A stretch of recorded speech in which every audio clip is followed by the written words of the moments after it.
Alright, hello, welcome back everyone to another exciting D&D campaign episode. Good evening, how is everyone doing today? Woohoo, doing good. Hello, hello. Swimmingly even. Hello. Alright, how's How's- everyone's day going? Let's do a little small talk. Pretty good. It was hot today, though. Oh my god, it was the 9 L's out there. Yeah, A honestly, scorcher. it was pretty fucking humid today. Yeah, it really was. Suffice it to say. We spent it shoveling out fire pits and barbecues. Oh, seriously? Yeah. Just Get like all ready day. to do that again tomorrow because of the 4th. Well, thankfully, I don't work tomorrow.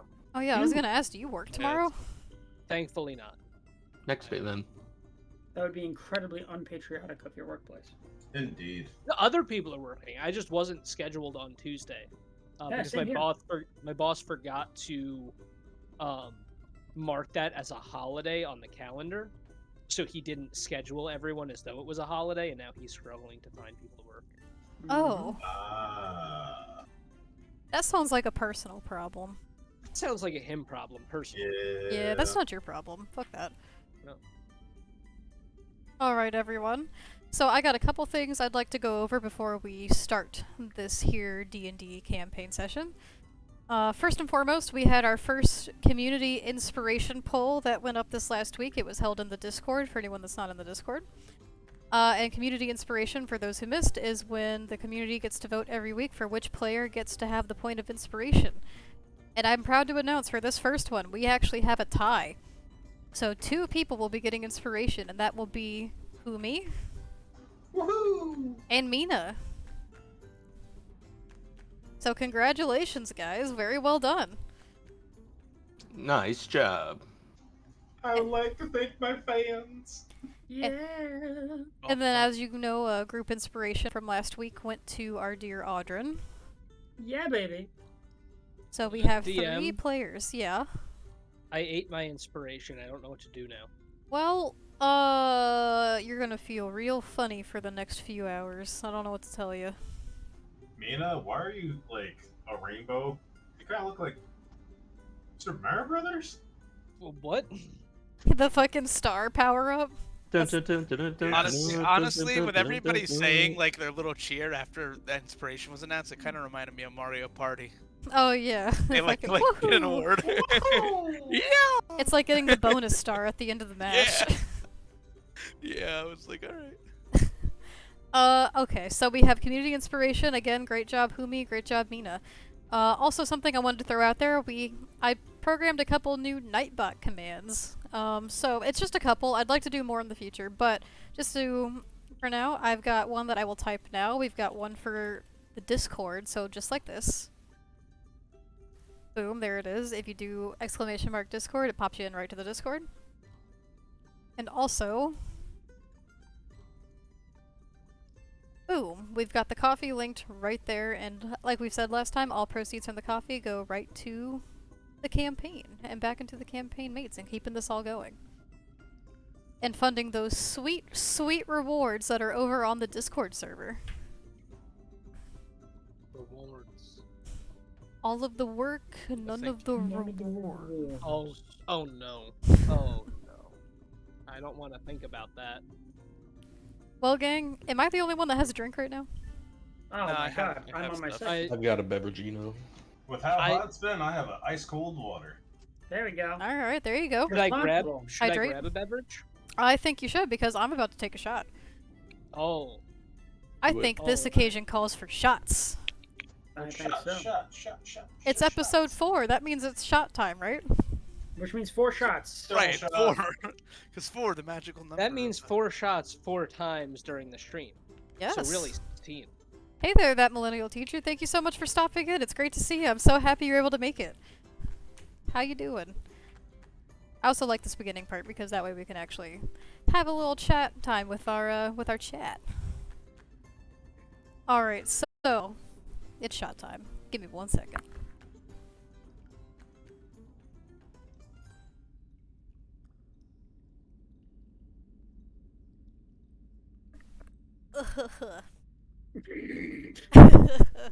That's how What you was know it? it's good. It's rum. Nice. I've got a bit of rum. A little bit of rum in your glass. Where's bit the of rum gone? Oh, trust me, they know all about what the hot weather is.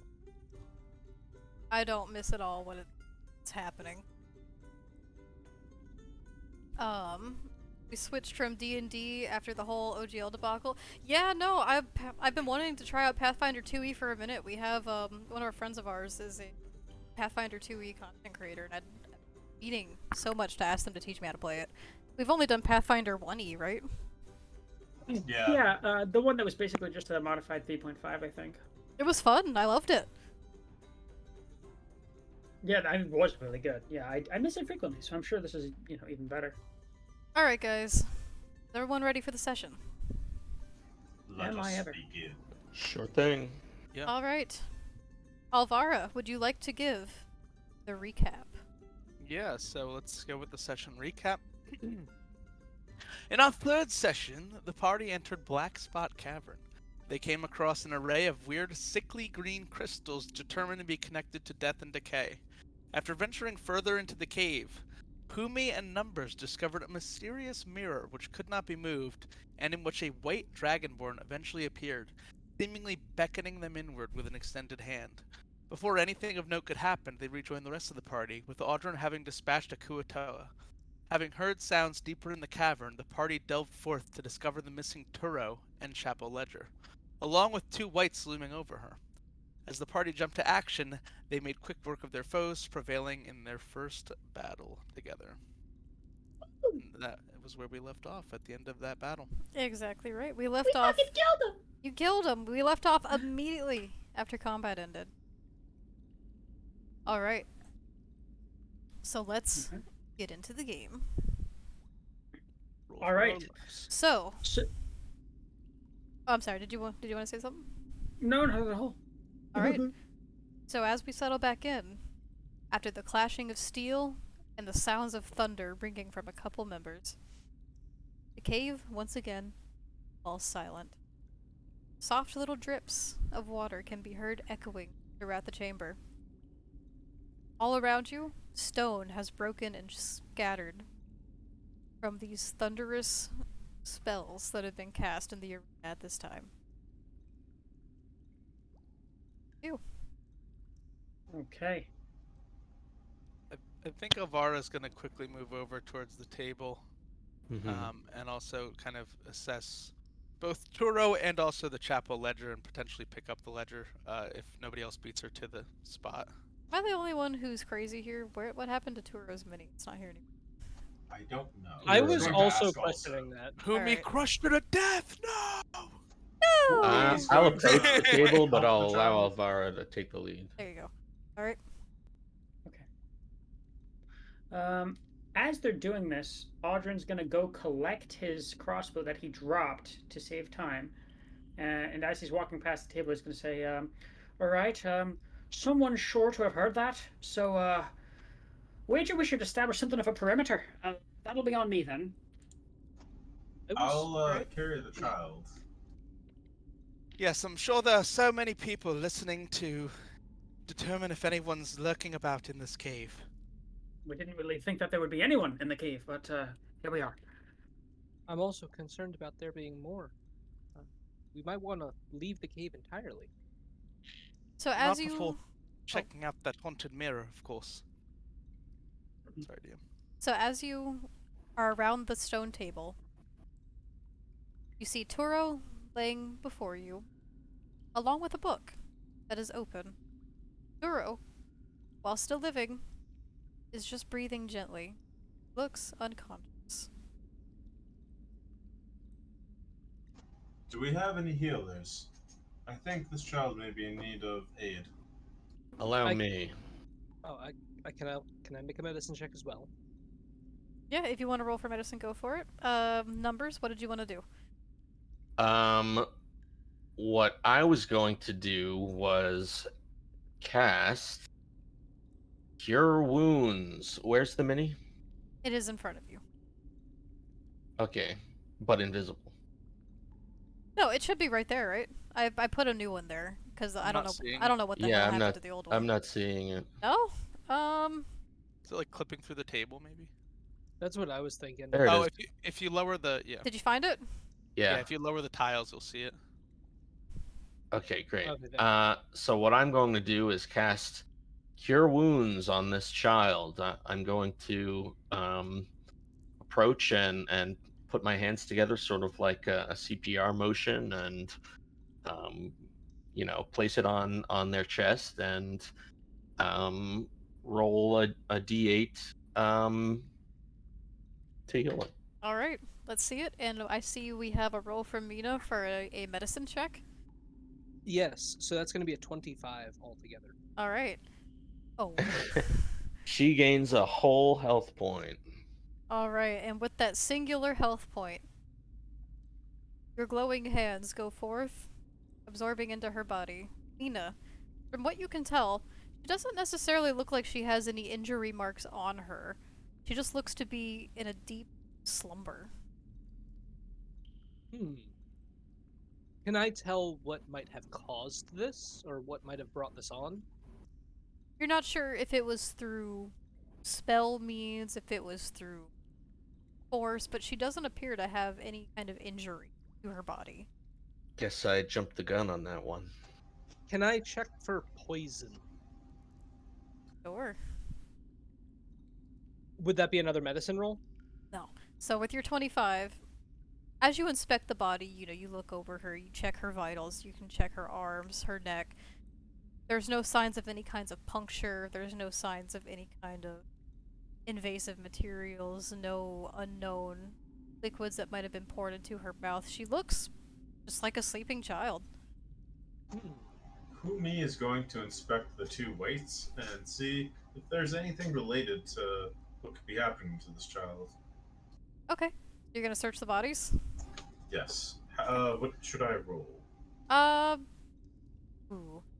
You can roll perception. I keep forgetting. Do I keep thinking inspection is a Pathfinder thing? Yeah, it's investigation. Investigation, there you What go. you're thinking for D&D, yeah. Alright, I'll roll investigate. Anyone else that wants to do any kind of exploring or think- observing can also do the same, or you can help. The book, Alvara's Alvara. gonna slowly pick up the book and also say, "Has anyone tried just waking her up?" I'm going to use my inspo to re-roll that. Alright. But you pick the book up? Yeah. Okay. Do you read it?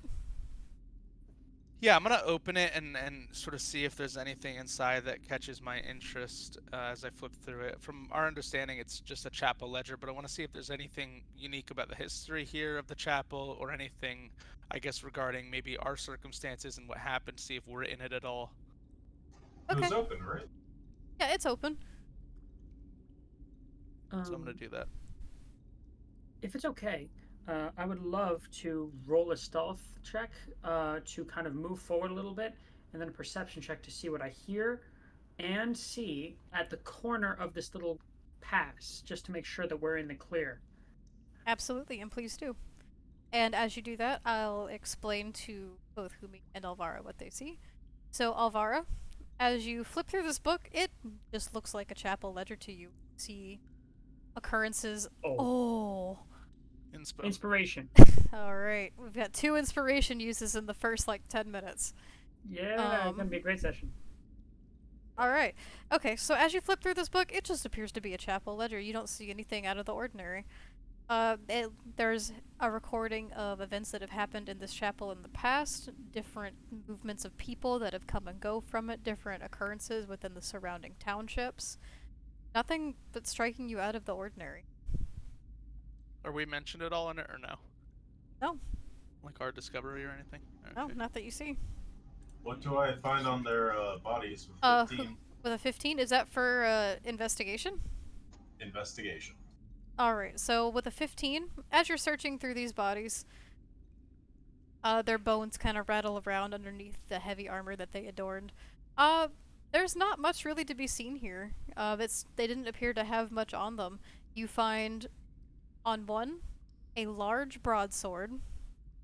Looks a little beaten up. It looks like it's seen better days. It's a little rusted and washed out from the salt water.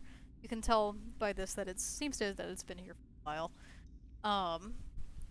You find just on the bodies in general, you find like a little bit of money. You can find about, I want to say, about 50 silver between both.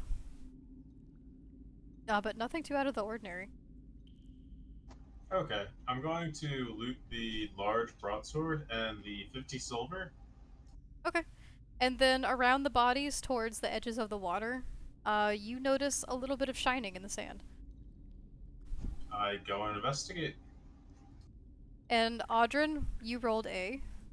I rolled a 25 for stealth and a 20 for perception.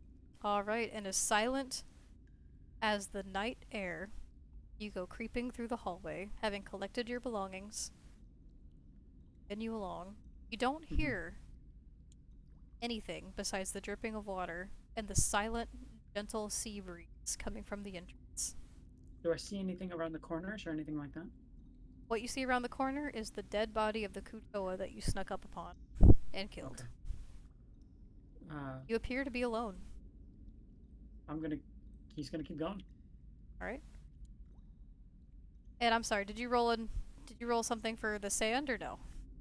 I have not. I did not know. Hold on. Okay, sure.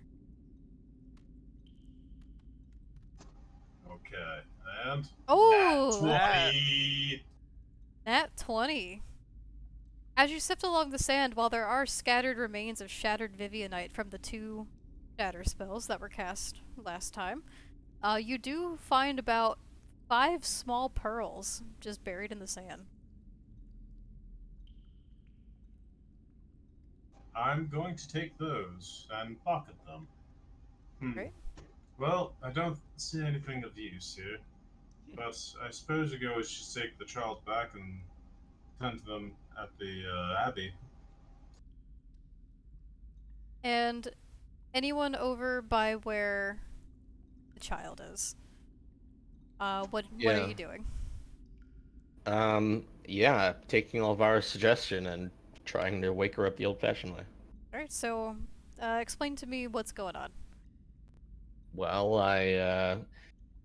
my motion to cure wounds didn't rouse her like at all. No, I mean she looks healthy. Okay, I wriggle her shoulder a little bit. Alright. She doesn't seem to awaken. Does she stir at all? No. Not at all. She's just making gentle sleeping sounds.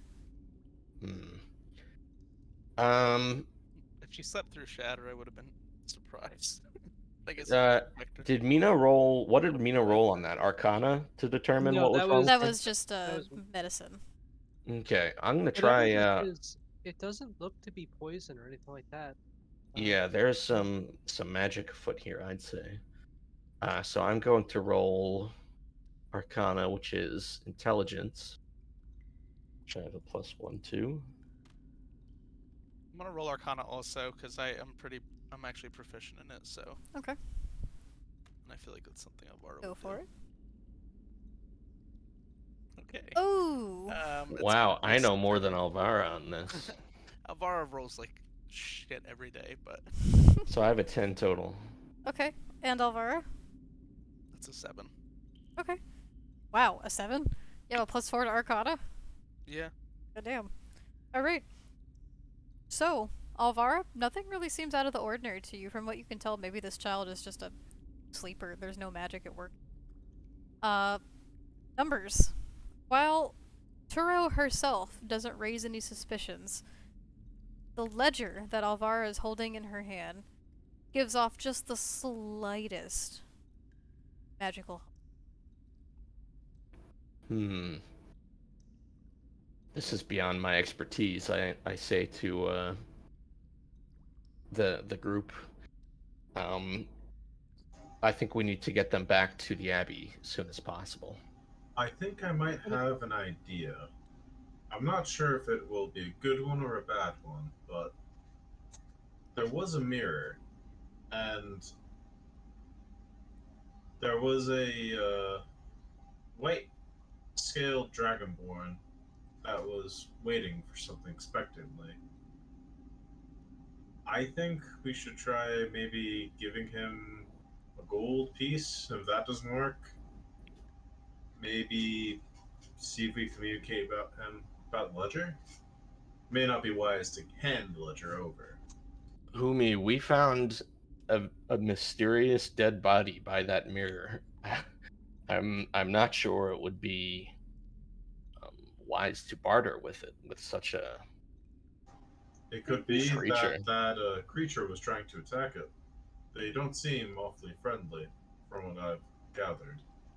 Alvara's Hmm. eyes are just like, she's just standing there wide-eyed at all of this, and you see a sort of excitement at the prospect of this arcane force that has a bit of a mystery to it. And she's gonna jump in and just say, "Yes, yes, we must return to that mirror. You all said we could." Mina's gonna chime in and say, we should probably at least get the girl out of here. I don't know if this environment's the best for her. You said we could go to the candy store. That's what Alvara's doing. But Mina, perhaps, while I, go ahead. I'm sorry, but the child's safety is paramount. But if there is some magics at play here, perhaps it may only be able to defeat the magics in these caves. I want to make sure that we're not leaving this child's fate to just slumber forever. I was about to say whatever the very same. whatever we're doing, we're not going to do it in this room. Let's meet back up with Audrin and start making our way the way we came. Speaking of which, Audrin, what are you doing? Yeah, he's intending to go all the way up back to the pass and just kind of like he's going to position his torch here, and then he's going to like sheath his saber but have his crossbow still out. Looking around, what does he see? So looking from right here, you see the narrow stone bridge that you crossed over on. See the water flowing beneath. Small little clusters of Vivianite here and there along the stone floor, little tide pools as they come and go, but you don't see any figures. And do I see the mirror? You see the mirror laying down. How's that Okay. possible? It 'Cause- was Oh right wait, side no, up. no, I that's couldn't- not, that's right. You couldn't put the mirror down. My bad. Yeah. I was like, did it push itself? No. So you see the mirror on the wall. I completely forgot. Mm-hmm. All right, so Yeah, it's behind you, and there is a dead Kutoa corpse in front of it. So he's like looking around, just trying to create a perimeter and ensure safety of his crew from the only entrance he's aware of. But then he sees the mirror, and he kind of like quirks a brow and approaches it slowly, kind of leaving his torch behind him, backlit. Okay, and the group? I think Alvara's gonna pocket the ledger and then take a numbers suggestion, and we're gonna start heading that same way Okay, towards that area. Can I have a little time to interact with the mirror? alright. And how do you Humi interact is, with this mirror? He's just gonna approach it and look at it, kind of clearly being that it is out of place in the setting, a fine pane, something ornately made, seemingly, in the middle of a otherwise very natural cavern. So he's going to approach it and he's going to reach out a hand to kind of touch it, almost perplexed, almost considering that maybe it's, why it could be here, what purpose it serves. Alright, and as your hand touches the surface of the mirror, the glass turns to this faint liquid as your hand just seems to phase right through it, and within the ripples that then goes throughout the edges of this mirror, you see a scattered reflection of a tall, white dragonborn staring at you with icy blue eyes, giving Can you I a roll- knowing look. Can I roll history on this particular fellow? And as you do that, what is the rest of the party doing? Humi is going to don the large broadsword and put the child over their shoulder. 16. Mina is going to start after them, but think back on some of that Vivianite that was one of the small pieces, and she's going to take that with her. Okay, so you have a piece of Vivianite? Yes. Okay. Mina, can you do me a favor? Can you Sure. roll Arcana for me while you are here standing directly above this stone tablet? And the rest of you are making your way?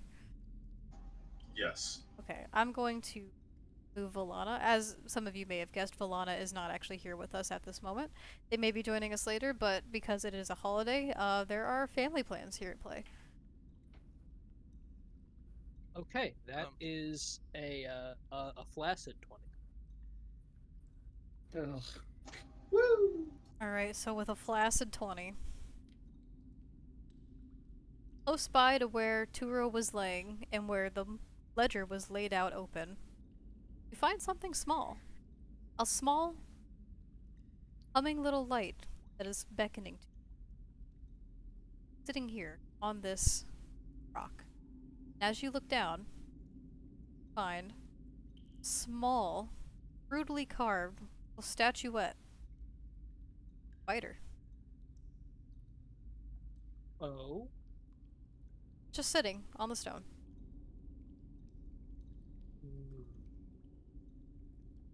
Hmm. Hmm. Do Now, I I'm sense not a anything betting man, magical about it? but we've only heard of one other spider in this campaign so far. I'm sorry, what was Indeed. the question, Vita? I was asking with my unnatural 20. Thank you. Do I notice anything interesting about this that like anything of arcane nature? It is humming with arcane energy. However, it doesn't look extraordinary. It just looks like something that maybe a small child could have even done out of just like a piece of soft stone that they found. Mm. It is a very roughly shaped spider, spindly legs. Would Does it feel malevolent or benevolent in any way, or is it just completely neutral and unknown? Cannot tell. Hmm. does Mina's natural curiosity is going to get the better of her, and she's going to reach down and pick it up. Alright. Go ahead and add the spider statuette to your loot. And Homie? who's that standing next to me? That's 127, I believe. numbers, yeah. Mm. What was that? so Humi doesn't see this? No. No. Damn. Okay. Unless, I don't believe Mina is trying to be sneaky about this, but No, I don't no, I'm believe you are definitely in not. the room to see it. I What am was on that? my way. Yes. You know? So after picking it up, Mina's gonna look to numbers and say, I don't really know, but I sense some vague magic in it. It was just sitting here. Do you know what it does? And I'm gonna kind of hold it up Hmm. for numbers to inspect. It hums similar to how the book hummed. Do I sense any kind of arcane connection between these two objects, DM? Well, Alvara has the ledger with them. So it is they're no longer in proximity with each other. However, they don't Shall seem I? to be the same. Mm. Different hums. They're at Different different hums. frequencies. Let's see. Different strokes. Um. Yeah. I say to Mina, you've been warned of uh, not to trust spiders. I I think that little trinket has more meaning than we have yet to understand. I have not told anyone about what I heard. Yeah, that we don't have that knowledge. No, oh, I'm sorry. I meant to say that to. Well, who picked it up? Mina did. Mina did. Yeah. Yeah, so I said that to Mina. Well, yeah, Yeah, but but You- Humi didn't share the Yeah. information about the spider from the ghost. Didn't we say I saw him? Oh, from the ghost. Oh, you're so right. Um, I guess do you? I wouldn't have that knowledge, so I guess I would just say that's an interesting trinket. It is. I wonder if I can inspect this the next time we have a chance to rest, and maybe I figure out what purpose it serves. Alright, and while this is happening, Audrin, what did you roll? For history, I rolled a hold on, it was a 15, 16, 16. A 16 for history, and you're doing that about the mirror or the Dragonborn or the person I see in the mirror. okay. I recognize. So instead of your own reflection, you are met with that of this tall, intimidating white Dragonborn. And with a 16, you don't personally know who this Dragonborn is. You have not met this person. However, you, in the back of your mind, recall tales of a fierce white Dragonborn pirate lord that was quite successful and tended to sail his fleet around that of Decaria and Emerus. Okay. I don't remember his name. I just remember that there was one. You remember that there was one. You cannot recall his name. Okay. And he is staring you directly in the eyes. Is it okay if I roll insight to see what it is he seems to want from me? Can. Oh, rolling hot, baby. Is that a flaccid? it's beyond that. Beyond so- flaccid? Yeah, Oh, baby. no. Beyond If flaccid. it stays like that for more than 4 hours, you do need to tell somebody. That's Flaccid? absolutely true. 23. Well, above. 23. To So- see if I can Okay. understand what it is he seems to want. I believe so. You are implying then erect. So 23. Rock hard, baby. God. What'd you do that for? I didn't mean to do that. Sorry. Okay, so with a 23, you can tell by the way this Dragonborn seems to extend his arm out to you, the same way he has offered to those before. Seems to want something valuable. Of what, you're not sure. But there's a greed in his icy blue eyes as he stares at you. Alright, I'm going to take out a piece of gold. And I'm just a single piece, and I'm going to reach over into the mirror and place it onto his palm. Alright. So previously, when those have tried to touch this Dragonborn, their hand slid right through. However, this gold piece lands directly into his palm. Clasps his claws around it, picking it up, twirling it in between his fingers. And as he does, you get a better look at him. He's standing tall. He looks to be at least 7 feet high in front of you. His muscular build is hard to tell as it is covered with a black, tattered-looking. His sharp, Okay. jagged horns curve back behind his head, and on top is an old, weathered tricorn hat. His fangs protrude from his snout as he inspects this gold piece. Wary of it, he brings it up to his flared nostrils. You see the swish of a long white tail spindling behind him. And as he inspects this piece, his sharp gaze directs back to you, almost jingling this cutlass that rests by his side. The blade is polished, the mirror-like sheen. And with a deep, resonant chuckle, he steps aside, opens his arm, beckoning you through. So, okay. Audrin kind of furrows his brow a little bit, watches him very warily, looks down the cavern, then back at the mirror, and says, ugh, what the hell? Fuck it. And then he just kind of steps through. Do we see him step through at this point? Are we caught Yeah, up so enough to see Audrin, him you would step see through? your companions Oh, approaching. if I see them, I'm just Okay. going to call out to them and say, be back in a jiff, lads. Mina is going to run towards the mirror just to see what the hell it looks like, to be honest. Alright, at this point, I Alvaro hope will that do I'm the through same. the mirror. Alright. So you are stepping through the mirror. Mm-hmm. Numbers and Mina, are you catching up with your companions or no? Yeah, I would say so. Okay. Wish me luck, guys. So everyone witnesses Audrin stepping through this mirror. And that being said, companions, I need you all to swap to the campaign board called Within the Mirror. Whoa. Ooh. Whoa. All of them, or just me? For now, just Audrin. Oh. I gotta cut back. Unless anyone else is immediately following with him. I'll follow. I think Alvaro would absolutely run through. Yeah. Right.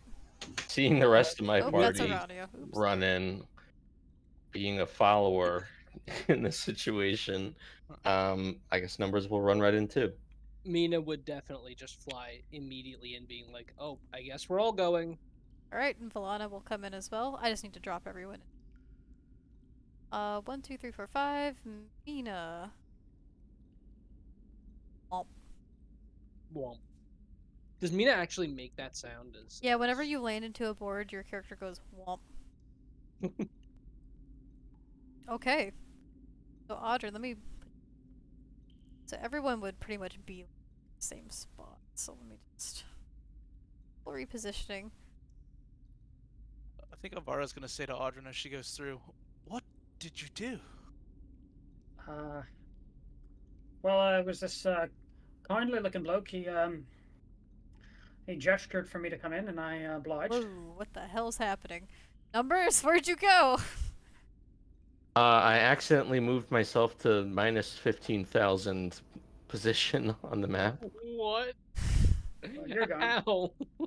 Tailspire. And he's gone. I was looking at it from No. a weird angle, and it must have done some weird Boop. thingamabob. Okay. Can you teleport me back? Yeah, I put you back. There you go. Alright, continue. I don't see myself. Oh, I put you right back next to me. You probably have to reveal it. There you go. Found it. Alright. Alright, Audrin, so- continue. So as he explains that, he's kind of looking around. Can I roll perception? Yeah. Okay. That's a flaccid 20. Wait, no, 19. 19. Okay, cool. No flaccid. May I also roll perception? Anyone that wants to is welcome to roll perception. Ooh. Ooh. I see nothing but the child I'm holding. I have a 16 for Alvaro. It's gonna be a 9 for Mina. So Seven. Audrin's kind of going to look over to Humi and say, listen, lad, you didn't need to bring the child into this. Did you roll I'm a 1 not going twice? to leave. Yes, I did. I'm not going to leave the child alone in the cave. No, I wager you should have stayed back there with her. Well, I'm not going to leave you in the cave either. Leave no man behind. So, Well, we're in it now Humi, anyway. you are so absorbed with taking care of this lost child, something that tugs sharply at your heartstrings. You don't seem to notice much of what's around you right now. You're here, but you're not mentally here. You're trying to figure out how to take care of Turo.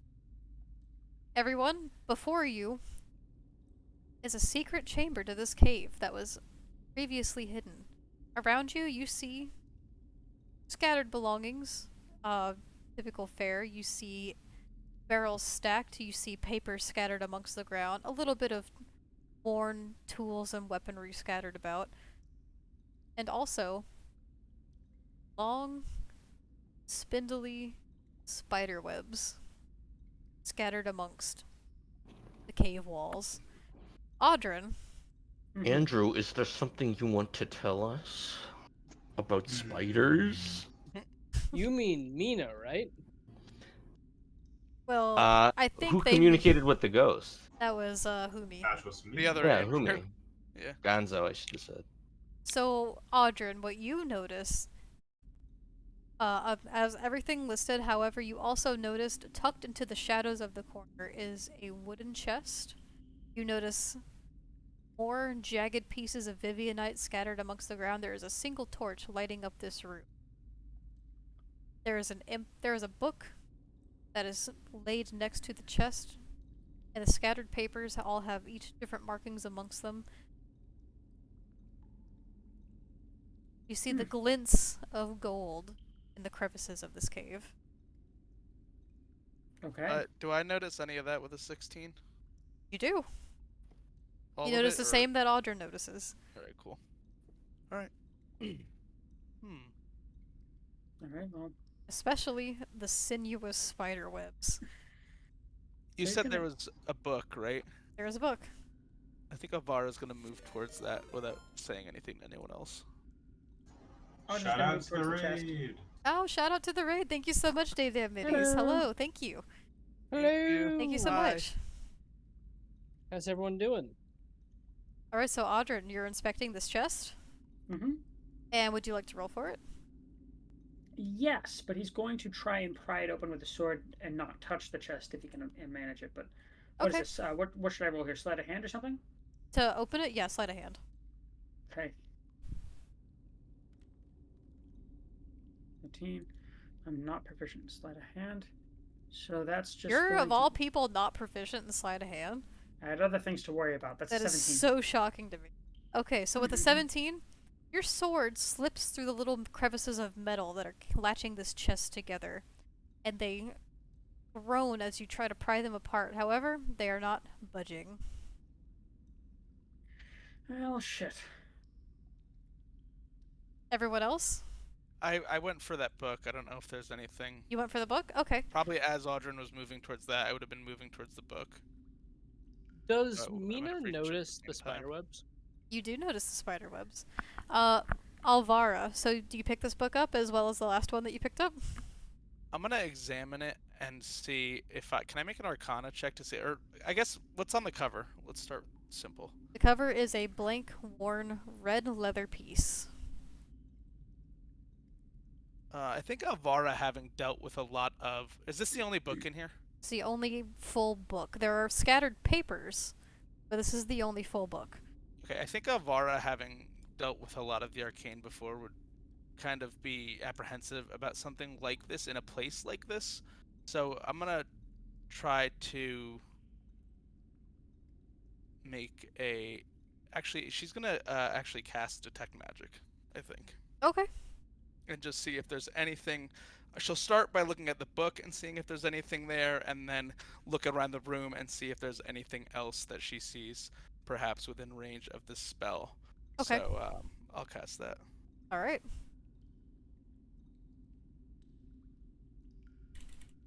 I'm going to pull up Detect Magic really quick just to make sure I have everything in order.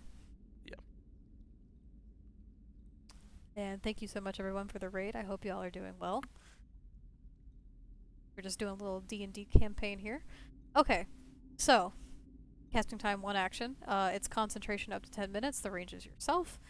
You see the presence of magic within 30 feet of you. If you sense magic in this way, you can use your action to see a faint aura around any visible creature or object in the area that bears magic. And you learn its school of magic, if any. Okay. So you cast Detect Magic. I'll cast it where I'm standing, which I presume is in front of the book, right? Yes. So you Okay. cast Detect Magic.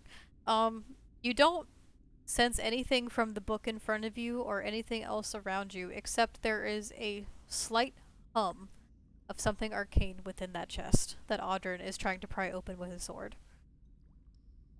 A lot of humming going on this session. A lot of I'm humming. gonna look. A lot of humming. I'm gonna look toward Audrin and just say, "There's something magical in there," and like kind of my eyes dart towards the chest. And I'm also gonna, as I say that, look down and pick up that book in front of me and try to see if there's just anything of interest in there. As I While look that while spot that's to Audrin. happening, I would like to, after observing everybody enter the room, just sort of check our exits here and try and move back out the mirror, and back in, just to see if it's like two-way, Okay. So you're or if trying we're to exit stuck. the mirror? Yeah. Your hand touches cold glass. Uh Oh boy. I figured oh. this would happen. We're stuck? Oh no. Team, I think we're stuck in here. Who me is going to look around and see all the spider webs? And you could tell that they're starting to get more and more anxious. So Audrey's going to look back at Numbers, who is trying to get out of the glass and cannot, and he's just going to go back to trying to pry open the box, and he's going to All say, you're gonna see is numbers go like, boop, and Audrey, Oh, he's Audrey. going to say, we're stuck. listen, more pressing matters at hand, one problem at a time, all that. Let's get some swag first, and then see if we can get out of here. He's going Just to call try it and just, swag. he sure did, and he's going to try and kick the chest. You kick it, which is very rude, I might add. The chest is heavy with what is inside of it. It rumbles, but does not break. Oh gosh, let me do it. So are Humi is Humi going to. helping Audrin? I am going to take over and do it myself. Oh goddamn. Thank you so much everyone for the raid and the lurk. I'm sorry I'm not talking much, we're just in the middle of a session. Oof. Okay, I got an 11. It was not. And what are you trying to do? I was trying to sleight of hand that chest. It does work. not budge. Well, you know, they say confidence is half the battle, mate, so I respect the gumption. Mina's gonna fly over to the chest. Okay. And she's gonna say, would you be okay with breaking it? The chest, I mean? Chest itself, sure. Whatever's inside, save that for us, won't you? Well, there is something magical in there. You should be very careful with how you approach it. And while this is happening, Alvaro, are you looking at the... I'm sorry, could you re-explain to me what you did with the book that you have? Yeah, I did pick it up. I'm opened it, and I'm trying to see if there's anything in there about, I guess, just anything. Like, what's in this book? Could you tell me what languages you speak? I speak Common and Elvish. That's it? Yep. Okay, you That's open this it. book, and as you flip through it, you don't understand a goddamn thing in this book. It looks so out of sorts to you. It is written in a language you do not understand. Hold on a second. Can I ask if these bags and such that I'm in front of are in universe? They are. May I search them? You may. Roll inspection or perception, your pick.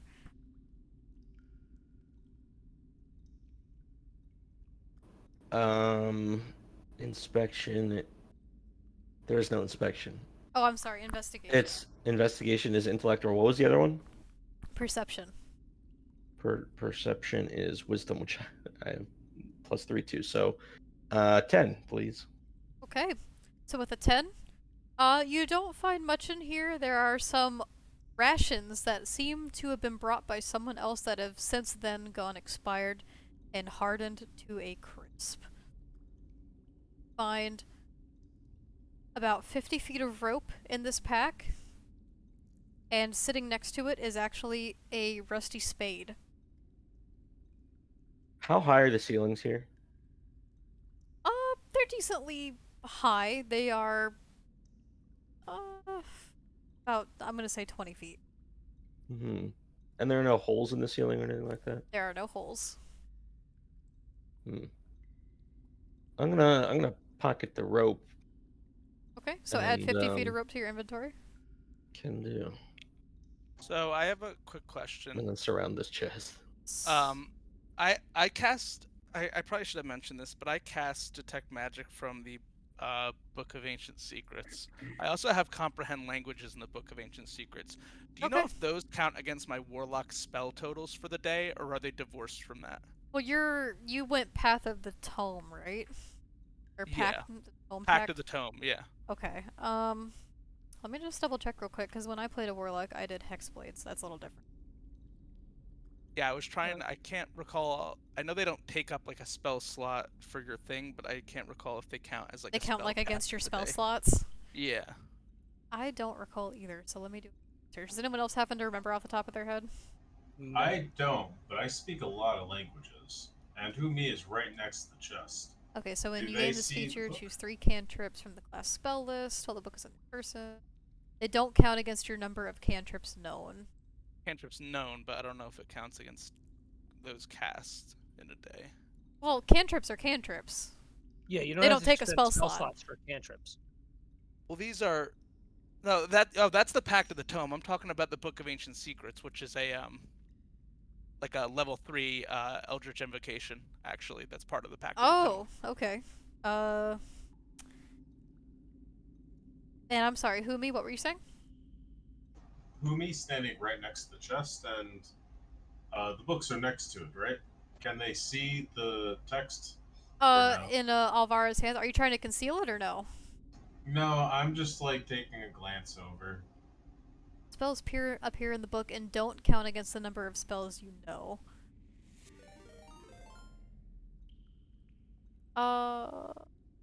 They don't count against the spells that you know, but it doesn't say whether or not they do or don't take a spell slot. So I'm assuming they don't, or they do rather. You do, yeah. Fuck. All right. Alvara, are Yeah. you trying to hide the book as you read it, or are you like openly No, like I'll showing read it openly. I'm not adverse to revealing it to everybody else. All right, Humi, may I know your languages? Common, Fey, Sylvan, Dwarven, and Orcish. This looks like a bunch of hodgepodge to you. You're not quite sure what the hell's in this book. This is interesting, but I can't make heads or tails of it.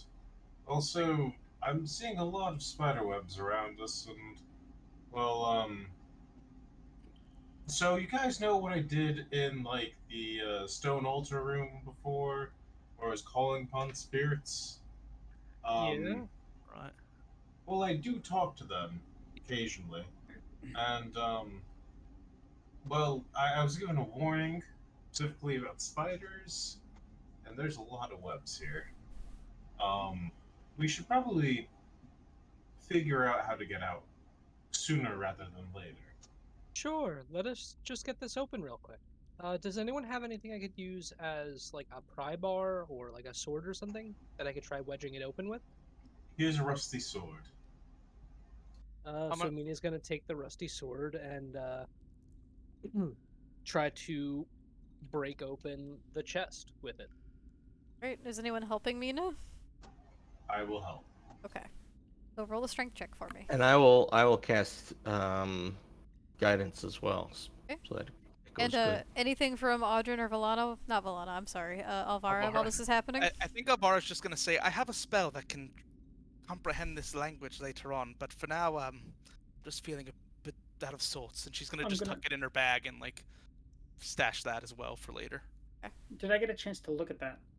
The book? Sure. Yeah. Can you tell me your languages? Yeah. Common, Elvish, and Descant. Unfortunately, you don't recognize anything in this book. It looks like a little bit of a mystery to you. You said the book's just like a pale white cover, It's a pale red cover. red cover. It's okay. worn. It looks pretty sea-logged. All right, I'm just gonna add it to my inventory. And so the strength check? So that is going to be a 19 Okay. for strength to So- wedge it open with the greatsword.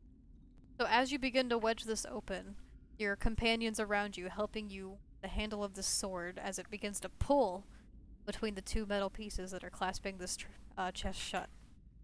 And as the metal groans and the wood creaks, it starts to open a crack, and you can see a little bit within.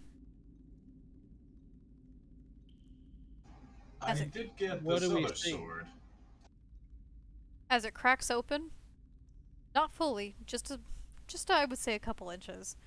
You see a mass of fabric within there. You can see the glint, something shiny within.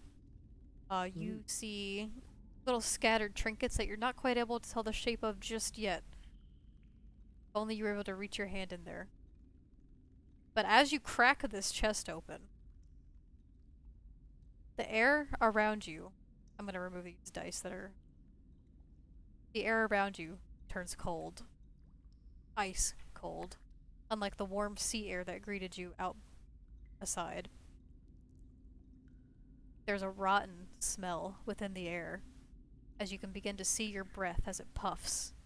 The soft, gentle clouds in front of you. Feel uneasy.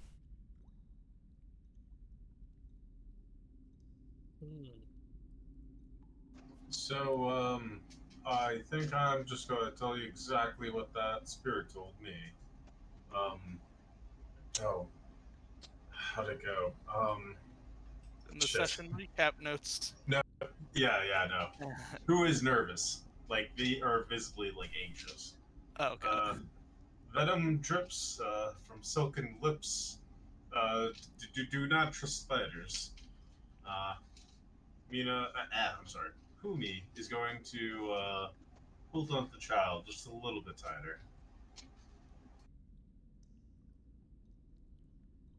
DM, how big is the crack in the chest? I would say a couple inches. Hmm. Is it enough for another sword to get in there? Because I do have the broadsword also. It is. If you wanted to altogether, I say make one more strength check. I think that would do it.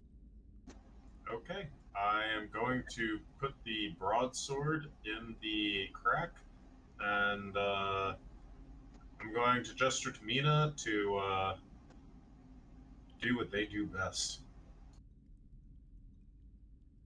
So am I rolling that with help? Of Yes. course. And with And I'll guidance cast from me. guidance again. Okay. Right. Can guidance will be done once or twice? Ooh. And also, you have inspo. Can I? I was Yeah, you actually do gonna have say, an inspo. Can I use my inspo? Can. Do I roll it twice again, or is it just one reroll? You know what? Fuck it. Roll it twice. I think it's very interesting you happen to get 2 7s. Okay. And you said guidance, right? Yeah. Yeah. So, guidance going to be cast once for a thing? No, it's Well, it's a a different. cantrip. Yeah, it's a different Okay. use of it. So that's a 22. Okay, so with a 22, everyone working together, jamming this sword into the crevices of this chest. Finally, the wood splinters and snaps as it breaks open with a mighty thud. You're able to see the treasure within. Glints of piles of gold scatter about. Old worn clothing and other trinkets such as rings and jewels scatter within. However, as the second this lid of this chest flips open, that uneasy, cold air that had began to fill this chamber heightens. And behind you, through the echo of a deep chuckle, the same chuckle you recognized from before, Audrin, as you handed over that piece of gold. Mhm. Mist begins to swirl around this cavern. See if I can environment. I'm still kind of new to Spire, so I'm trying to like figure out how this all works. I also, just as a side note, while you're doing that, I was looking up the Book of Ancient Secrets a little more. I made a mistake with the detect magic thing. Apparently, they count as ritual spells in the Book of Ancient Secrets, which means they take about like 10 minutes to cast, but they don't count against consuming a spell slot for the day. Okay, so they count as a ritual spell? Yeah. Interesting. So Okay, yeah, that's fine. I guess we'll just shoehorn that in going forward. We will. I and- didn't realize that, and that's yeah, my that was my apologies for mistake. not But looking I that still, up. no, I was confused on it too, and I should know because it's my character. But No, not a problem. uh, So we'll know that cool. for the future, and honestly, no harm, no foul. Yeah, so I Um, think I still have one slot for today, and we'll just do. So as the atmosphere changes, this room, the air turns to ice around you. Cold just drops. And as that chuckle echoes behind you, and the mist swirls, you hear a deep, raspy, reptilian voice as it echoes before you saying, "Have you got a screw loose? Stealing from treasure." And as the mist swirls and forms, the appearance of a white dragonborn ghost towering before you appears behind you all. Sake of it, pretend this one is white. It's not red. Uh-oh. Who are you? He doesn't answer. He just stares at you with icy blue eyes, and as he does so, we're gonna take a break. We're gonna take about a 10-minute break. Of course. Alrighty. Uh-oh. Everyone is facing this thing except Balan. Valana's Valana. going, No. Valana's been Oh, zoned oh, out this whole oh. session. oh. I'm No, poor Valana. Yeah, poor I'm going Valana to couldn't be- be here for now. I know. I'm gonna be honest. I may have made that drink too strong.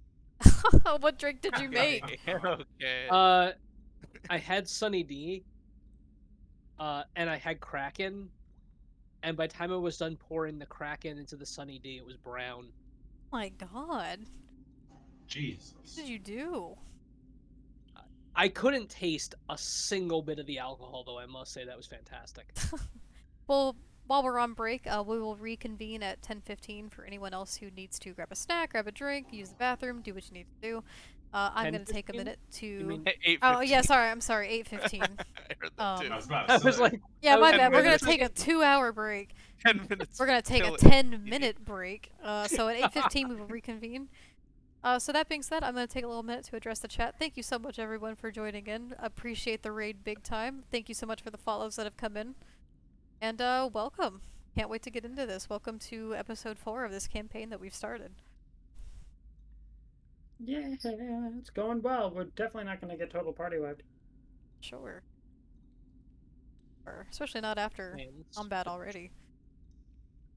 This is just like secret second option. It's like second breakfast, but second death. It's more like Alright. second midnight snack, 'cause isn't it like in the middle of the night, right? This is in the middle of the night. So it's like second midnight snack. You know, when your first midnight snack isn't satisfying because it wasn't exactly what you wanted, so you try again. Alright, I'll be right back. Okay, yeah, no worries. Something like that. I feel like someone asked me something and I can. But how's everyone doing tonight? How's everyone going? You know what was the mistake, and this is all fucking Audrin's fault. I'm just gonna throw this out there. Before each session, I usually will just take a quick shot because it helps me kind of get into an easier mindset from the day and just be kind of silly and loose with the campaign. Audrin had me take 2 today. So I'm a little out of sorts at times, and I apologize. But this is fun. I'm glad everyone's having a great time. Our dear Valana could not be here today. I did mention this earlier, however, it is a holiday.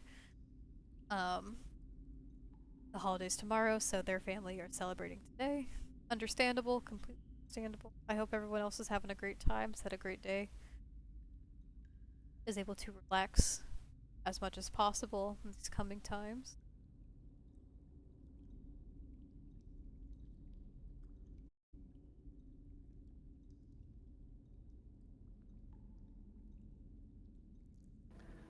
I can't believe America is turning 2023.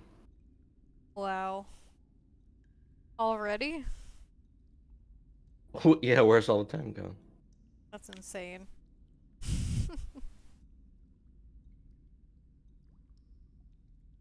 Steve, I actually was meaning to ask you.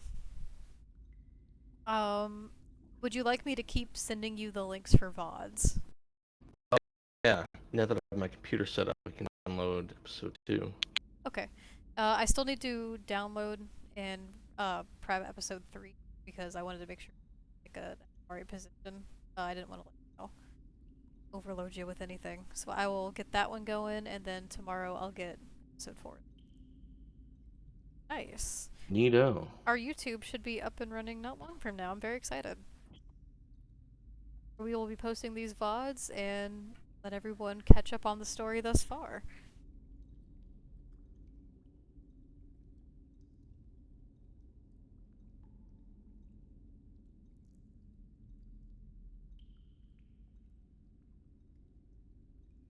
Can you send me the link again, or where is it? Discord? Yeah, it's in Discord. Okay. Does anyone got any fun plans going on for the holiday tomorrow? Anyone that is celebrating? I think we are going to try to Yeah, do I'm a seeing little some bit pretty barbecue. cool people. Wee. Gonna have a Talking little about barbecue. the holiday, very shortly, there may be some bombarding happening behind me.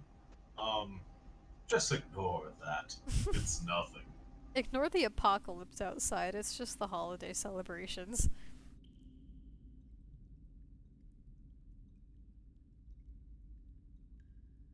People go ham with the fireworks. It kind of stresses me out.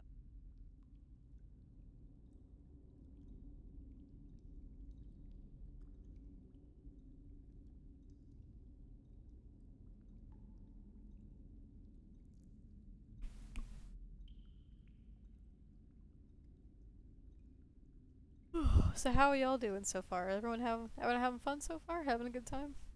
Yeah. Mhm. Excellent.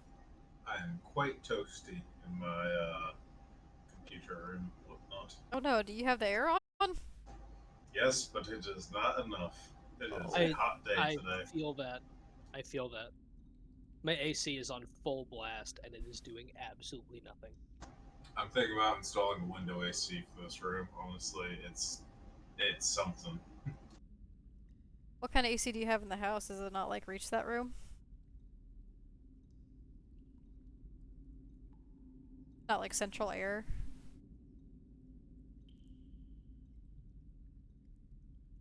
You know what I was thinking of getting? Huh. Is a refrigerated truck and just living out of that. Okay. Well, that's always an option to throw out. I forgot to mention to you guys, someone donated to the throne and got me a set of silicone rainbow dice. They will be nice and soft. Wow. That's something. Okay, I will be right back myself, and we'll make it a BRB. Well.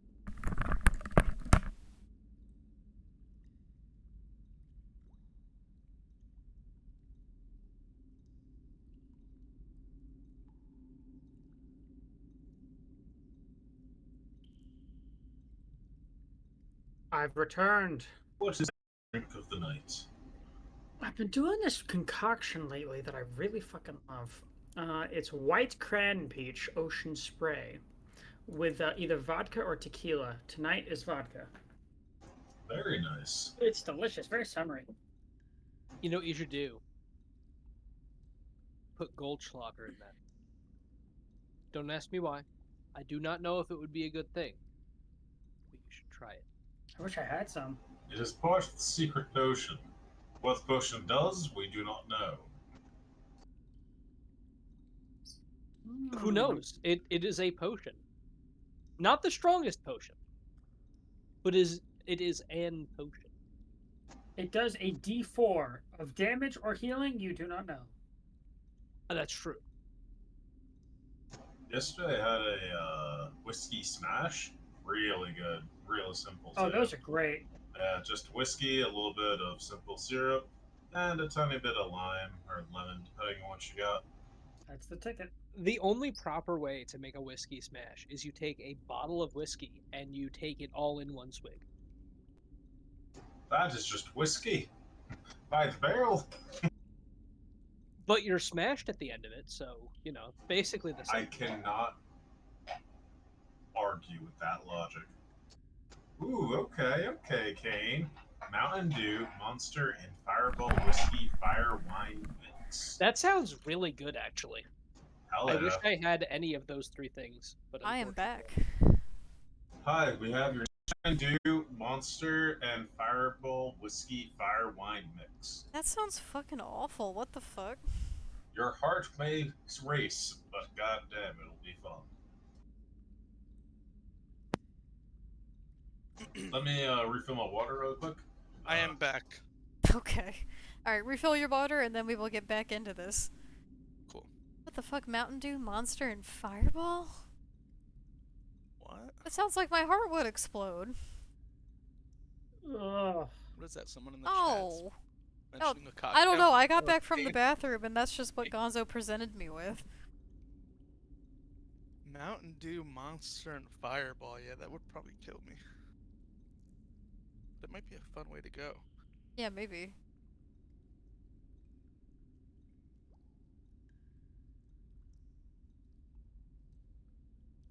What's everyone's beverage of choice tonight? I've got a bee nectar punk lemonade.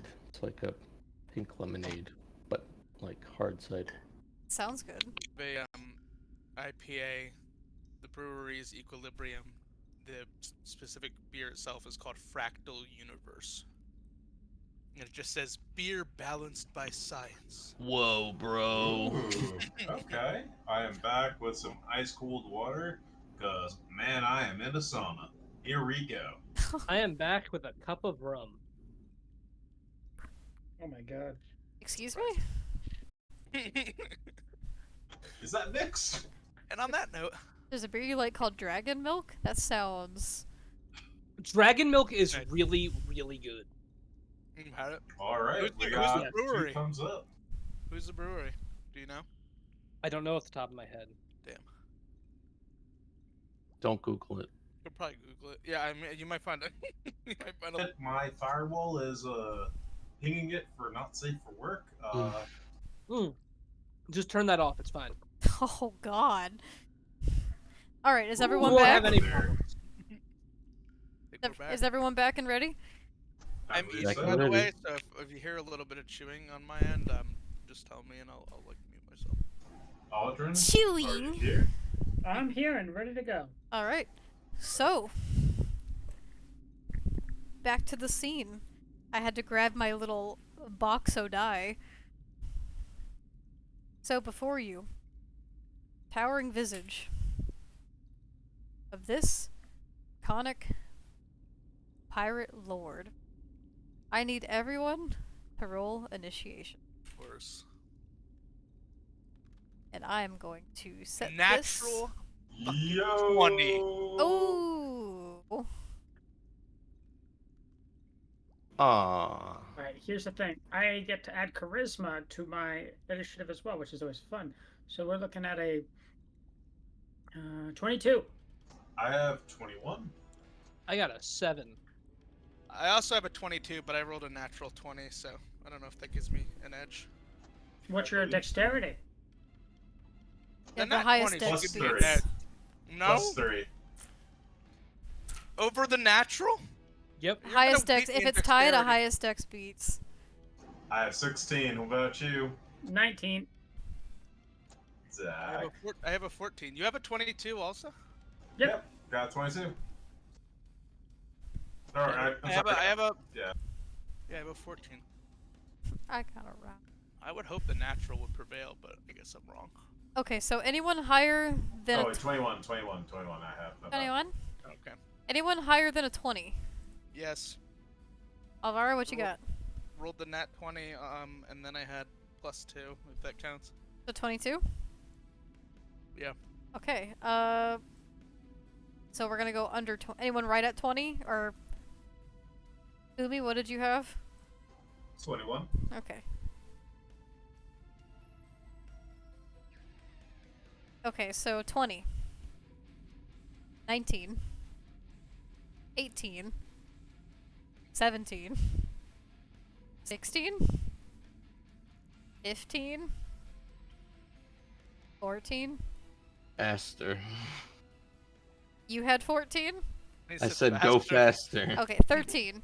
You could just do 12. like 10 to 15, 5 to 10, things like that. Okay, so 10 to 15. Anybody? Really? Nope. Oh my god. 5 to Either 10? roll high or low. I got a 7. Okay. Wait, Aldrin, didn't you roll a 22? I already said I did. Yeah. Why didn't you say anything? I didn't write you down. I told you I Dude. rolled it. I'm asking I numbers. wasn't during roll call. Oh, my bad. I'm 3. You haven't gotten to me yet. Okay, so I'm just gonna mark you down as 3 then. Okay. Well, Audrin, okay. So you both got 22s? Who had the highest dex? I have a 19. He dex. does. Mine was a nat 20, I don't know if that counts. It You're saying doesn't. it's broken, In, right? in initiative, Not- no, it doesn't. That's sad. Okay, so next time, please just say, like, if I say above 20, please say something. Yeah, everybody's got to repeat it for the DM. Okay, 1, 2, 4, 5, 6, and I got a roll for Valana. I don't have Valana's character sheet. You know what? Valana is cowering in fear in the corner. She's taking care of the child. Taking I'm care of not going to let her character live this down. She is taking care of the child in this intense too. scenario. Okay, so initiation has started, he looks furious that you have stepped into this area and tried to take what is his. Audrin. All right. Let's do it. See, he already had a sword drawn because he was trying to use it to pry open the chest. Oh boy. He's going to do the one thing that he does very well, and he's going to leap in and try and, like, juke below this large hulking frame's guard and go in for a slash at his, like, side.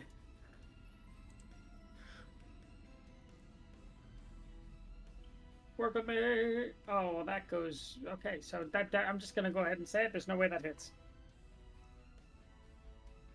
What's your roll? It was 3 plus 7, 10. Hold on. 4, 5, 6, 7, yeah, so it would be 10.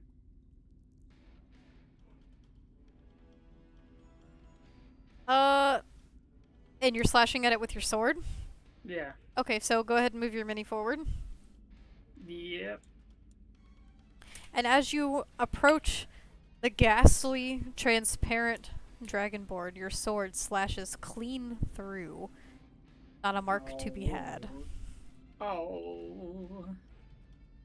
That's my turn, baby. That's your turn? Mhm. Okay, Alvara.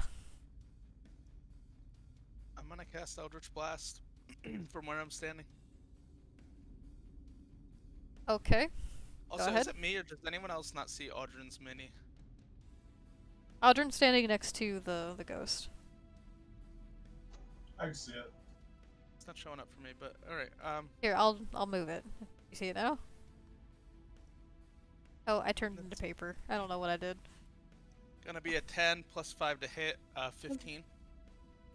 A 15? And you're casting Yeah. Eldritch Blast? Yes. Okay. Describe your attack. Alright, so I guess this would be the party's first time seeing Eldritch Blast out of Avara. She cast it before Miss, but it's a streak of green with kind of a blacker core within it. It kind of has a natural element, but also something a little more sinister to it. And she casts out her left hand with her right still holding onto that staff towards the creature. Okay, and go ahead and roll damage. Roll damage, okay. Sec. It's 1d10, but I also get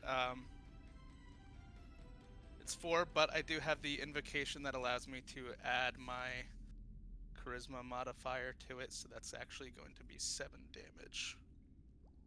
Okay.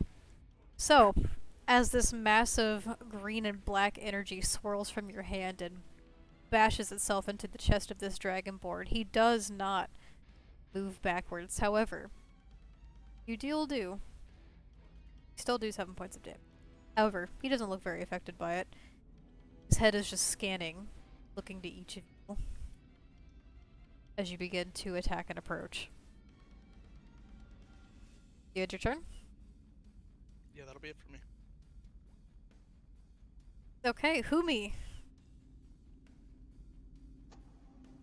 Humi seeing as they see that this creature doesn't take too kindly to magic, and they have a lot of blades. So what they're going to do is they are going to open the chest and see if they can find something that they could use to fight this thing. You're looking in the chest? Yes, I need to see if I can find something that could beat this guy. Because I don't really have any, Also, don't forget to get rid of spells. your d20s when you're done with them. Okay, while you're next to the chest, I guess roll an investigation check.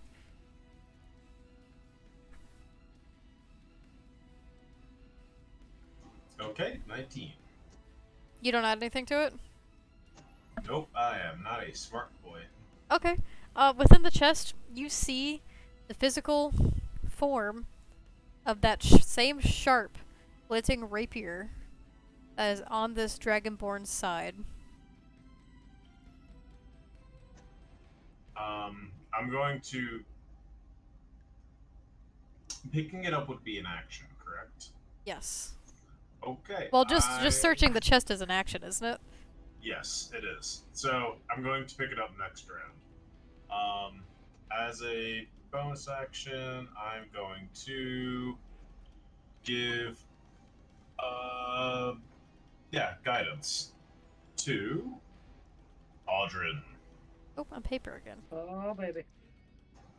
Thank you. You will use it as guiding whispers, and you basically get a plus 1d4 for your next roll, wherever you want it to be. Thank you kindly. Okay, and Gonzo, picking it up apparently is a free action. I pick it up as So a I free could have action. sworn equipping a weapon is a full action. Or drawing a weapon. I'm gonna look that up right now. One that's on the ground or something? Yeah, if it's like not on your person, I could have sworn picking one up and like equipping it is a full action, but I could be wrong. No, I think you're actually right about that.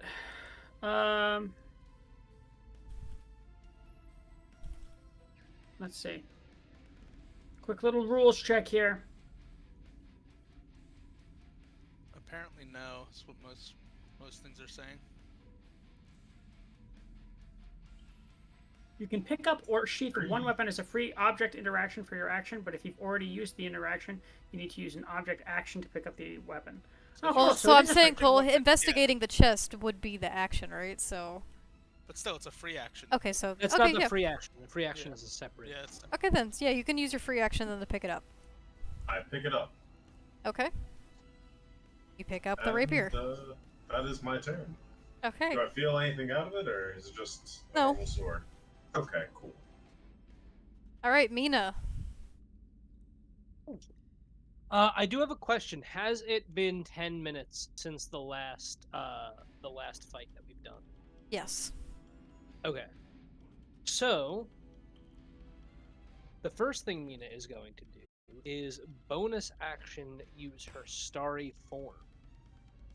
I forgot to do that earlier. In which she gains celestial mappings across her wings as they turn into this night sky color. And then, taking her orb from the top of the staff, Mina is going to cast Moonbeam. All right. Radius of 5-foot radius, 40-foot cylinder, focused on a point within range. So everyone is going to see what looks like starlight start to form within the cave, and then coalesce directly over this this ghostly dragonborn, and just shoot down in a pillar of moonlight. Okay. It has to make a Constitution saving throw. Okay. So let me roll a con save for this here ghost. I should also say that any shape changers make their saving throws with disadvantage While within Moonbeam, or? while within the range of Moonbeam. And if it fails, it instantly reverts to its original form. Okay. I don't know if this is or not. So they rolled an 18. So they do succeed. So that's 2d10 radiant damage, or half as much on a successful. Okay, go ahead and roll damage.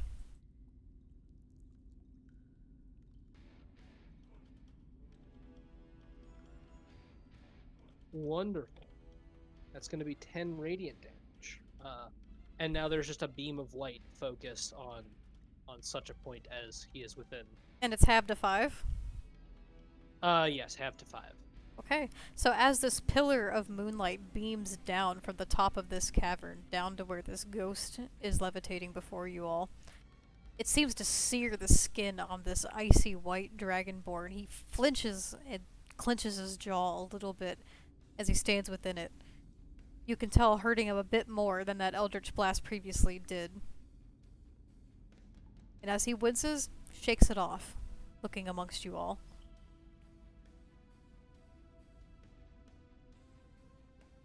Anything else, Mina? And that will be it for my turn. Okay. And that being said, it is the Dragonborn's turn.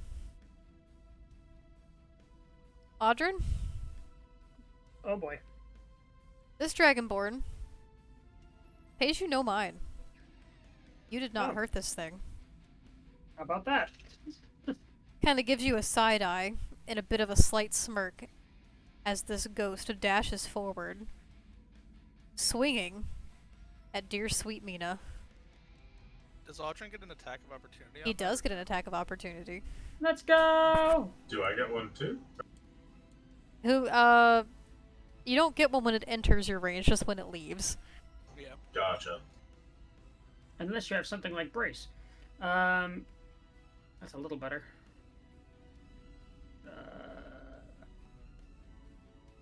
15, 16, 17. Does a 17 hit? A 17 does hit.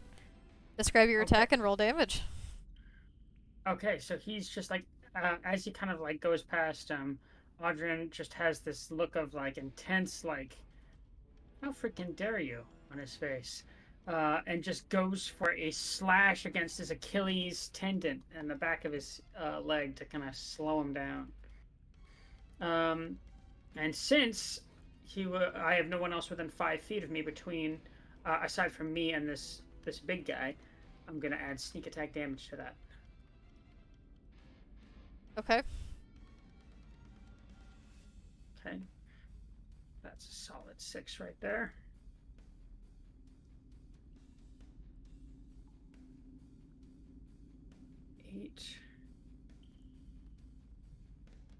Not very much damage, but we'll take an 11. Okay. Did And you you- use the guidance or no? Was that to damage or was that just to the attack? That's to attack, I believe. So I didn't use that yet. Can I save that for my next attack? Of course. All right, that's what I'll do. Okay, so 11 points total. Mm-hmm. All right. So and you were swiping for his legs? Yeah, lower leg. Okay, and as you swipe your sword down, your sword connects, unlike previously, as it slides past the white scales of this ghostly white dragonborn. However, your sword still seems to slide clean off of its scales, not doing as much as you anticipated it to, as he runs past you and up to dear old little Mina. No, I have immunity, maybe. no, don't. Resistance, rather. Alright. He is going to make 2 weapon attacks with the rapier he possesses by his side. Okay. So that's gonna be... The first attack is going to be a 17 to hit. Does that hit, Mina? That does hit. Alright. So this dragonborn rushes forward, raising the rapier up behind his shoulder, and as he comes slashing down with it, it hits you right across the shoulder, Mina. Dealing... Let's find out.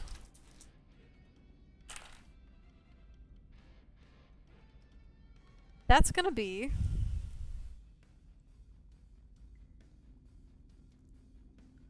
13 points of necrotic damage. Oh. And as he swings his sword down, going across his leg, he's going to twist his wrist and swing it right back up, directing it towards your jaw.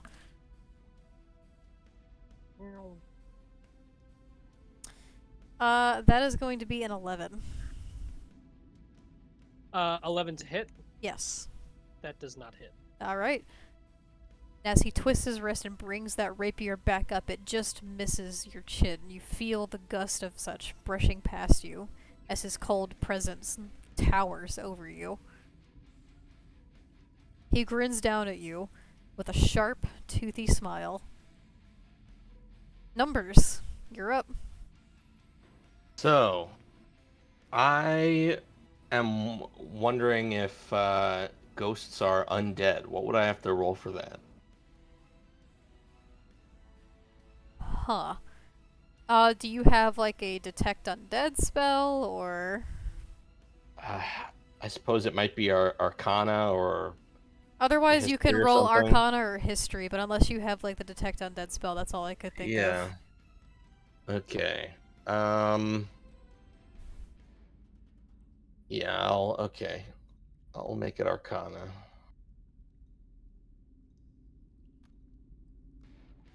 Oh, also, DM, do you need me to roll a Constitution saving throw for concentration on Moonbeam?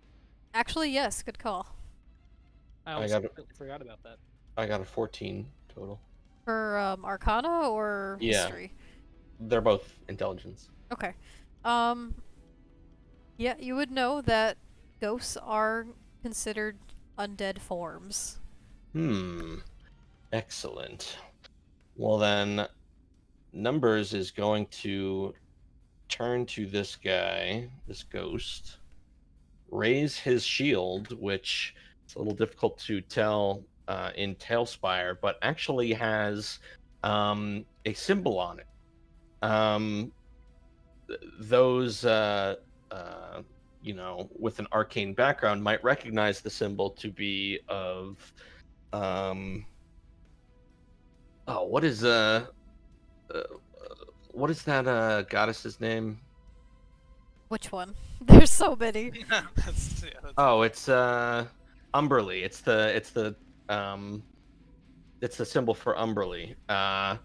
So he raises his shield and the symbol glows a little bit, and you know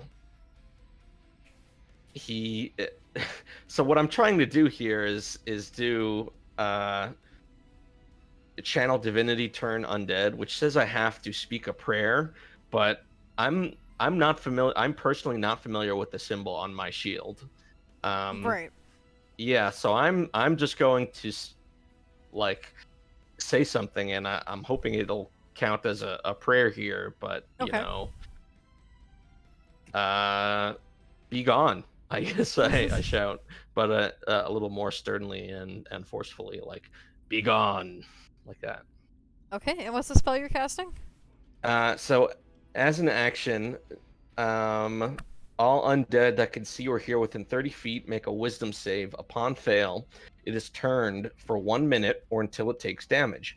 A turned creature must spend its turns trying to move as far away from you as it can.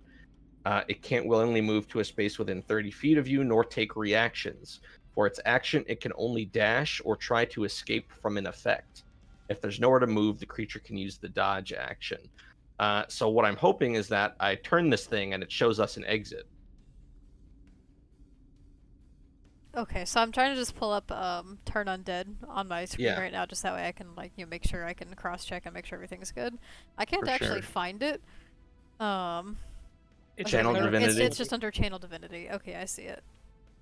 Tries to move as far away from you as it can and can't willingly move to a space within 30 feet of you. It also can't take reactions. Okay, so what does it have to do? It has to make a saving throw for wisdom. Save. Yeah. Okay.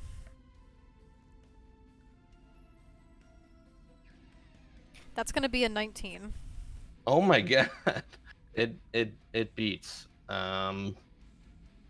So that was my action. Um, feeling powerful, but seeing nothing happen there. Numbers is going to lower his shield, and I guess just matter. I don't know what I thought was going to happen there. Um, and I really don't have much else to do here, so I guess I'll end my turn. All right, and as you do I will so, make- I'm sorry, Mina. What was that? I was gonna make my Constitution saving throw now. Yes, go ahead and do that. And then while you do that, Numbers, as this white dragonborn is before you, he grins a large, sharp smile, and you hear him go, "Did you think she was gonna save you or something? Like your mother?" Oh, that stings because I can't remember having a mother or father. Oh. I don't No. remember much of anything really. Mina, what'd you roll? So I got a 9 plus 2. So that's an 11. And it has to beat either half the damage dealt or 10, whichever is greater. Okay, so half the damage would have been. 6.5. So Well, we'll he say did. 7. He did what? What was it? 17 points of damage. 13 points. 13 points of damage. Okay. So that beats, right? So you hold your Yes. concentration. I do hold my concentration. Perfect. All right, we are at the top of the round. Audrin. All right. So he's going to haul ass and kind of yell, "We're not finished here, you and me." And he's gonna just freaking launch himself in and give another slashy slash. And this time, I'll have a freaking guidance probably. Yeah.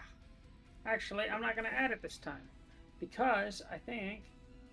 Wait, I already said I would, so I pretty much should. I only think you can use guidance for skill checks, not attacks. Oh, never mind then. Ignore that. Oh, where did it go? That's To not the important abyss. right now. Anyway, that's 22. 22 to it's hit? not. 21. Yeah, 21? not 22. Yeah. Okay, perfect. Describe your attack and roll damage. So he's gonna come up and he's going to freaking like launch a jab towards this guy's back, just trying to get his attention, really. And there's no one else within 5 feet of me. All right. There's not. Okay, so we're good. Okay. That's 9.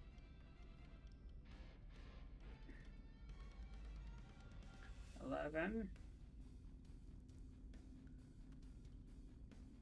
We're killing it today. That's 12 points of damage. All right. So your sword sinks into the back of this dragonborn before you, your rapier twisting within the black cloth that drapes behind him. And as you pull it out, once again you notice that your sword just kind of slid along the back of his scales. Not doing quite as much as you thought it would. He almost seems to relish in the fact that you aren't doing quite as well as you expected to. Son of a bait. Does it count if we're within 5 feet of the enemy target and he attacks it? No, it's just Audrin himself. Okay, I wasn't sure if allies counted. If you're within 5 feet of Audrin, then that's when it would count, but within 5 feet of the enemy, like if you're on the other side of it, that's different. Okay. So I need to not be mobbed by allies or enemies. Okay. Alvara. If that will be all of Audrin's turn. Yes, it is. Isn't there also a flanking bonus or something? Or is that a different, like, There is a Pathfinder? flanking bonus. I think that's the hit though, not for damage. That's to hit. Yeah. Alvara. All right. Elvara is going to attempt to cast Fey Presence on this creature. I think in doing so, she's gonna extend her hand out. Actually, can I move slightly with? I don't want my allies to be within range of this. I'm not gonna leave his area of attack, but where is Audrin? Because I can't see him on this board. You still can't see him, like, at all? He's not visible for me at all. I don't know. I why. still cannot see him either. Okay, what if Yeah. I do this? Can you guys see him? No. No. weird. Check your tiles, maybe. Can you? Yeah, check your tiles because he's visible. I lowered to like 1 tile, and I still don't see his character. Did you try raising all the way up to 60? I'm at 60. I still don't see it. That's really weird. That is weird. Dude, I'm just gonna make another one of you, I guess. And drop it. Y'all see that? No, but I can click. And on that's him and something tell else where he y'all's is. in. I don't know what to tell you. Oh yeah, I can click on him. I can't I can see click him. on him, but I can't. Yeah, it's weird. That's strange. The fact that it's 2 of us, it might be something worth looking into. But I don't. So he's presumably at right near where that skeleton with the web is, right? Mm-hmm. Yep. I'm just gonna drop a die on that tile that I think he's on. Or sorry, not that one. It's one closer. Hey, DM. Yeah. It's really breaking my immersion that Valana has been staring at the wall this whole time. Valana's protecting Turo. He's on the tile closer to the dragon where that D4 is, correct? Yeah, pretty much. Alright, sorry about that, everybody watching. There's some technical glitches with Tailspire. We're still figuring it out. Alright, so then each of these tiles is 5 feet. No. Use your ruler. It should be, but I don't know how much Tailspire keeps that into account. Okay.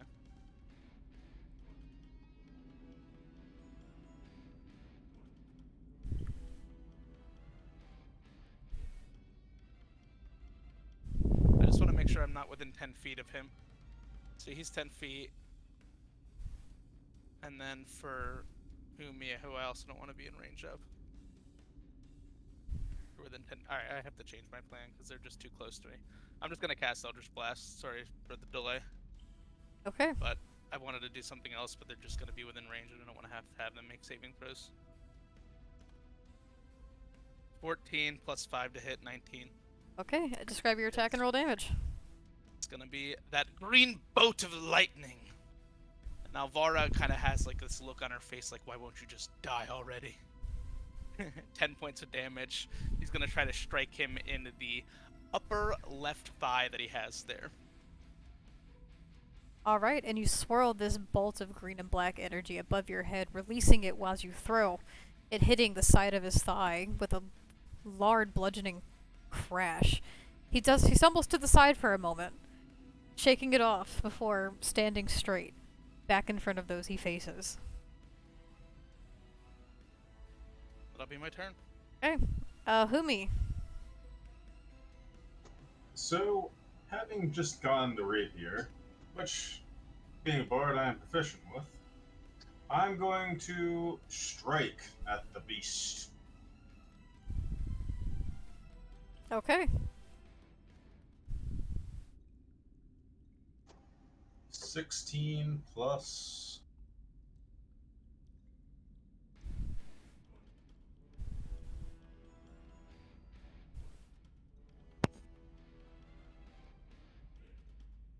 So it would be 16 plus proficiency plus my dexterity? What are you trying to do? Just roll for attack. Okay, so you would roll, and do you have proficiency with rapiers? I do, so it's plus 2. Okay. So I'm at 18. And then your dex. And, okay. So that would be a total of 21. 21? Okay, that hits. Roll damage and describe your attack. What is the damage die for a rapier? I believe it's a Question for D8, Google. right? D8? Alright. It's a finesse weapon. 1d8, yeah, piercing. I'm going to slash at the leg of this large beast. And before I am done, you see Humi's eyes are going to glow faint white as they start incanting another tale. Okay, and how much damage did you do? I did 2 damage. Not much. Total? Yeah. Okay. And where were you aiming? His leg. Okay, so you slash his own rapier down upon his leg, and it just glides off of his scales enough to give him a little slash. However, you notice it does slightly more than you might have expected it to. You weren't expecting this attack to do much. Awesome. And I'm going to cast Tales from Beyond. As Okay. I roll... Yes. A 1.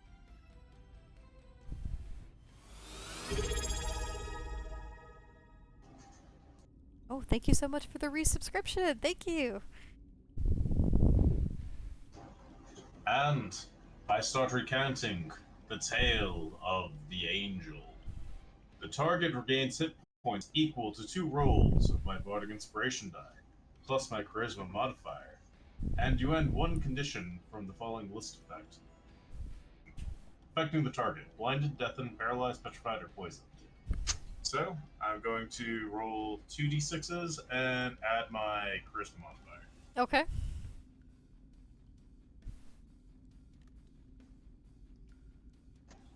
Congratulations, Mina. You have 12 points regained.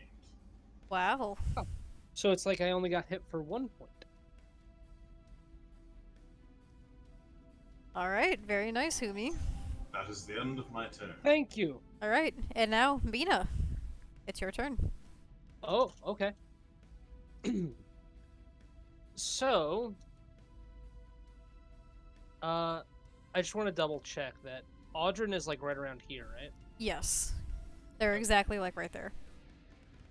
Then I'm going to keep Moonbeam active, but I'm not going to attempt to move it into this zone because I don't want to kill any of my fellow party members.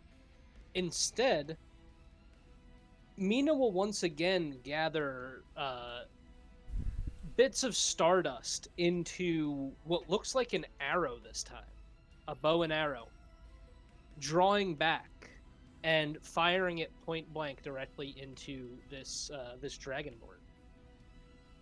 Okay. As I cast Guiding Bolt. Guiding bolt.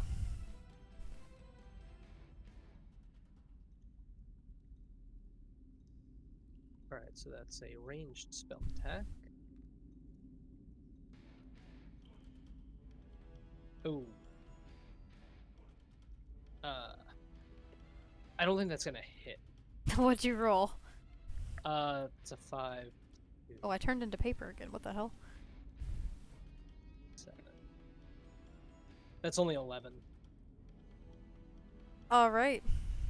Unfortunately, that does not hit. It whirls past him, unfortunately missing as it slings over his shoulder.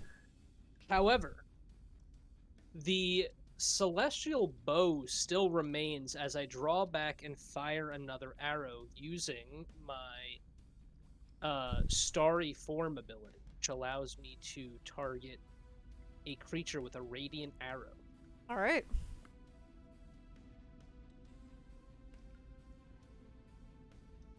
Oh, that's even worse. Never mind. Oh, no, Mina.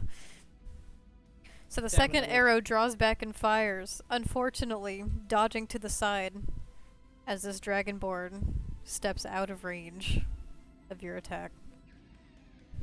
No. Speaking of which, it is his turn.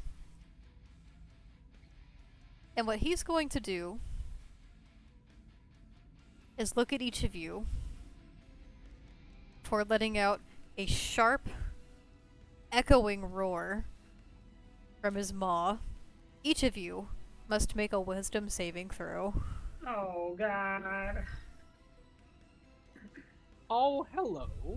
Oh, no. Oh. Natural 20. Alright. Well, that's not good. I got 2. Artificial 22. 24 if you want to add the modifier to mine, but I think it should be okay. Hopefully. I got a 14. What do you add to your saving throws if you're not proficient in them? Trying to Just figure that the modifier of the ability. out. Oh, that's a 7. 2. Okay, so just to make this easy, who all got above a 15? I did Avara. I did numbers. Anyone else? No. So Mina everyone missed else got both. below a 15, Yes. Yes. including Audrin? Yep, for sure. Alright, so, those of you who got above a 15, you felt the echo and roar shake in your core. However, you stand stalwart. The rest of you, that roar resonates within you, unsure of your surroundings and what exactly you've gotten yourself into. You all take the frightened status effect. No. Ah. Okay, gotcha. So, out of curiosity, in a room when you're frightened, you still have to run out of line of sight. You No, can't run out of line of sight. no. So frightened is when a creature is frightened, they have disadvantage on ability checks and attack rolls, while the source of its fear is within its line of sight. And you can't willingly move closer towards the creature. But you can stay where you are. You can stay where you are, but you can't go closer to it Okay. for 1 minute. All right. So we're gonna go on, and it's Numbers' turn. Who, me? No, not who, No, me. me. Numbers. Ew. I am going to have my gentleman cast My gentle. Calm Emotions. So basically, after trying to get him to stop like using his shield and telling him to be gone, seeing that didn't work, he said, maybe it's time for the the negotiating approach or the tactical approach. So I'm gonna cast Calm Emotions. This is a humanoid, correct? Yeah. Yeah. So basically this guy needs to make a charisma saving throw, and it can fail if it wishes. And if it fails, it becomes indifferent to creatures it is hostile towards. Oh my god, this is just like you and Suggestion with the last campaign. Oh God, not again. roll a charisma. Alright, charisma saving throw. throw, here we go. How long does that last? If it's A minute. Oh. Oh. Alright, so he rolled a 5. That does not beat. Okay, Hell everyone, yeah. I'm going to announce to everyone, nobody attack this thing. He should be calm now. So basically what I'm to understand about this spell is the indifference ends if the target is attacked or harmed by a spell, or if it witnesses any of its friends being harmed. And it's concentration up to a minute, and once that ends, it becomes hostile again or not, according to the DM. Okay. So for now, So for now, I'm going to say, "Calm, sir. What is your name?" so the Dragonborn shakes his head, straightening upright. He blinks a few times, his blue eyes kind of darting amongst you all. Unsure of what all the fuss is about all of a sudden. He lowers his rapier and looks amongst you all and goes, "And just who you think you are stepping in on my territory?" That doesn't sound like a very indifferent response. Well, you are strangers That's true. in his room. But wouldn't indifference be more like, oh, interesting, people in my chambers. Oh well. I feel like he'd still want to at least know who you are. That's I feel true, like that's yeah. a fair question. That's a fair question. So I'm going to say we're just travelers looking to get out of here. Know any good exits to this room? Well, the only way out I can see is through that mirror you came yourself through. It does not appear to be working. Do you need to turn it back on or something? He kind of chuckles and he says, I've already "Put it back on." What's everyone else doing? Now that we're out of combat, I'm going to back up a little bit so he doesn't get an opportunity attack. We are out of combat. What is everyone else doing? I think Vara's gonna sprint towards the mirror and just see if it's still solid. She's gonna touch it and just see what's sort of happening with it. Maybe it's changed now that he showed up. Before you run, I should note I did not drop Moonbeam just yet, which is in front of the door. So there is a moonbeam in front of the mirror. What does that do again? If you step into it, you take 2d10 radiant damage. Okay. So don't step into it. Great, that moonbeam is in front of the door right now, our only exit. Well, you could still test the door. You could ask me to move it too. Can I grab a rock? I mean, and how throw it at the how door? how thick is this moonbeam? What's the It's radius? it's a 5-foot radius, so it's a 10 Jesus foot Christ! wide beam of light. Just So it covers the Ooh. whole door. It does. Okay, so if I see that, then I wouldn't do that, obviously. you I, can like, ask me to move it though. Can I throw a? Oh, can you move that little beam of light there? Never was too much of a fan of the sun, anyway. Sure, I can move that out of your way. And I'm going the to moon, bonus I action move the moonbeam to this corner over here. Okay. Avara's then gonna sprint towards the mirror and see if we can do anything. Alright, so Is it- you place your hand on the glass of the mirror and it does not sink through as it did once before.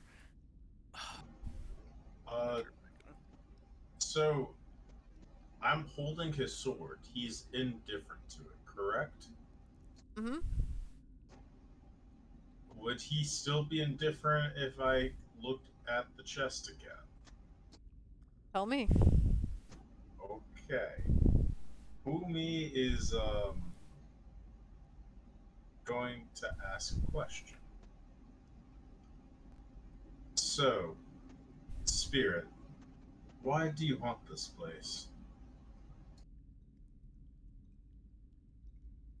This place is where all I've known and loved is residing within.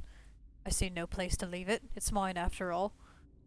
And he looks back over his shoulder to Audrin, and he goes, "You know something about that, wouldn't you, lad?"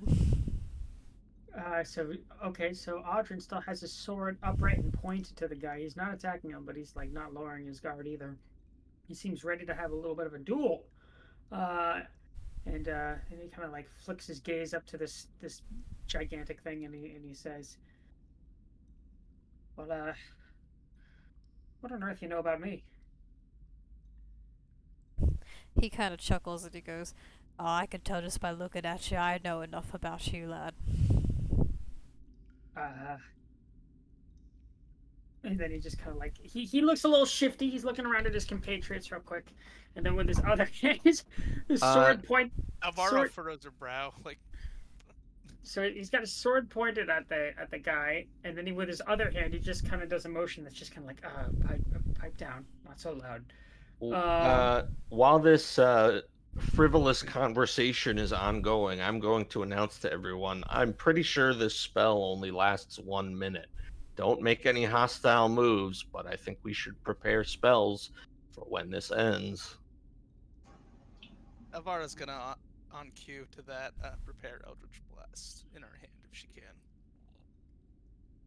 Alright, everyone else, what are you doing? I'd like to prepare Guiding Bolt.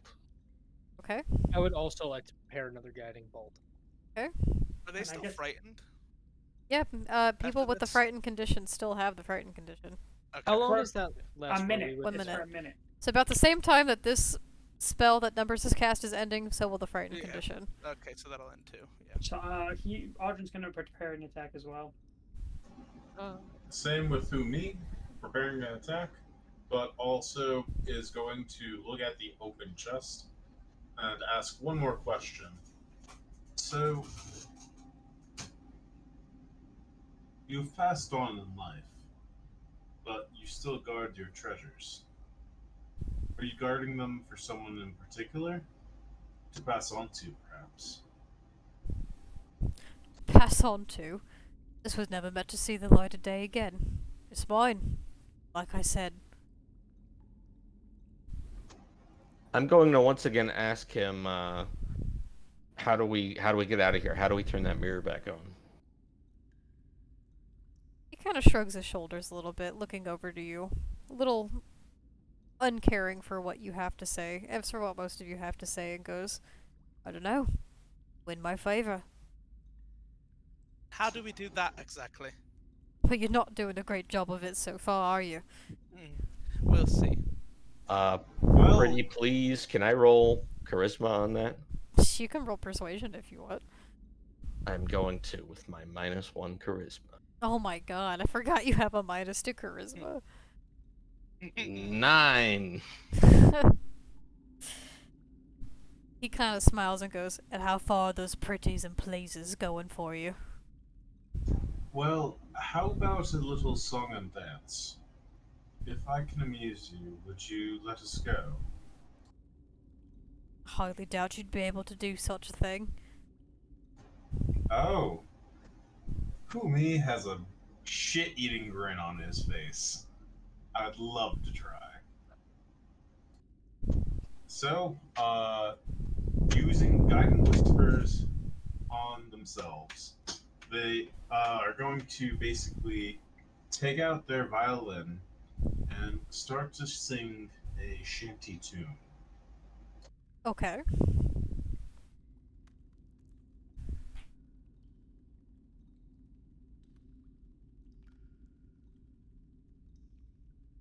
Okay, and that is going to be a 25 25. Is this for like performance? for performance, yeah. Alright, describe your performance while I try to find like a song that matches. So, Umi is going to basically shift into Audrin, the most party person they know. And they're going to start doing a little dance where they kick as they are playing their violin. Oh, I can. Hold on. I can do something for you.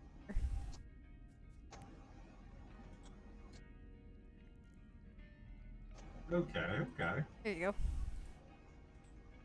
So they're going to do a dance where they twirl around and sing a shanty that would be holding the heart of any sailor on the great seas. The tale will be about a pirate king, a dragonborn of white scales, and a rapier that struck true, that Alright. found treasure everywhere. And yes. Alright, Humi. Check your morphs. Oh my god. Audrin, how do you react to seeing this person take shape as you before you? He's keeping his sword up, but then he's gonna join the dance a little bit as much as he can, in kind of a sort of bemused, a little bit wary kind of a way. Like, all right, he seems to got a plan. I'll go along with this. Avara rolls her eyes in the corner, like, "Ugh." So you're both dancing and doing a little jig? Yeah. Yes. Alright, and what was your performance again? Can you remind me? 25. Alright. If you wanted, since technically Audrin is helping you, you could try to roll with advantage on it, or you could stick with the 25. It's up to you. If I roll advantage, do I have to roll with it? Well, yeah, like you could just do it like one more time to see if you get something higher, but otherwise you could stick with your 25. Yeah, I you have to doubt I choose will, what's but higher. I'll see. It doesn't hurt. Nope, 25 it is. Alright. Alright. Can I change something, by the way? I'd like to prepare a different spell. Yeah, what would you like to prepare? I'd like to prepare another calm emotions. Okay. Yeah, no, that's fine. So this is happening before this Dragonborn. He has now turned, planted his rapier by his side, and he's turning and facing this performance in front of him. There are two identical Audrins dancing around, singing a little ditty in front of him. And he watches a little bit, his brow furrowed at first, a little bewildered by what's happening, but as the two Audrins dance together, a grin crosses his scaly smile, and he begins to let out a little chuckle. He goes, "That's pretty good. What else can you do? Any of you." I'm so glad you asked. So, Umi is going to start going into acrobatics, still shaped as Audrin. They're going to actually go and do a cartwheel and then basically jump onto their shoulders. Onto the ghost shoulders? No, Audrin's shoulders. Oh, okay. There'll be an Audrin on an Audrin. Alright. And you have decent acrobatics, right? I do. And Audrin, do you just allow this to happen, or? He's gonna go along with the plan. While this is happening, Avara's gonna kind of take like a step forward and just like still rolling her eyes and being like, "I doubt this is gonna work." Is gonna cast prestidigitation and create like a little sparkler effect out of the tip of her wand, like in the background of them doing this little shoe shanty. She could tell she's like not really super into it, but also like a little bit, maybe a deeper Are seated you part like a of her ribbon does twirler in the back, just appreciate kind of like it. giving? So, She's just like holding it like stone faced almost, but trying to contribute. so Humi, because you have proficiency in acrobatics and because Audrin's letting this happen, I'm going to say you just jump up on Audrin's shoulders. There's no resistance being had there, so you don't have to roll for it. Wonderful. Okay, what do you do? And Alvara's twirling around a sparkler in the background. So as I'm on Y'all Aldrin's give me a beat to shoulders- your song. How does this song go? What's the beat? Tumi's song. All right, all right.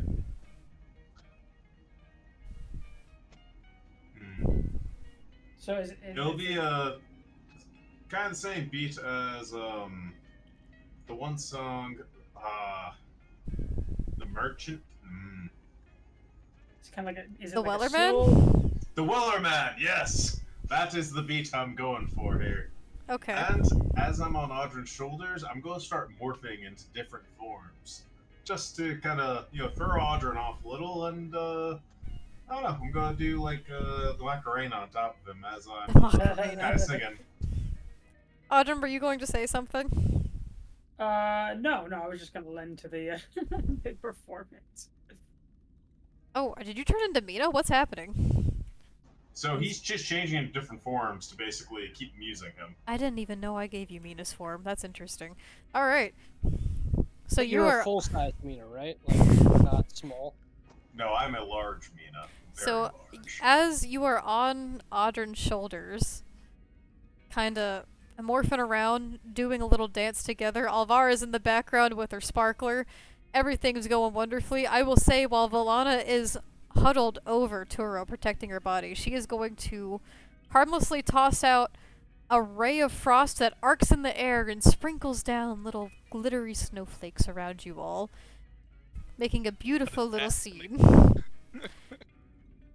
And as you end with a ta-da, with this little ditty, the Dragonborn begins what was a small chuckle becomes a hearty laugh as he looks around you all and goes, I haven't seen quite a thing in quite a while. Tell me, how is it you're doing that? Well, I'm very talented. I was part of the circus, and, well, these are all my assistants. You mean to tell me a circus dwellers found their way into my catacomb? Only the finest. The Witch Hand Carnival. I don't know if I'd call this mess right here the finest, but sure is something. Well, we do appreciate your compliments. But we need to share our skills with the world and bring merriment and joy wherever we go. He points with this. He nods his head, but then he points his rapier once again towards Audrin and goes, merriment.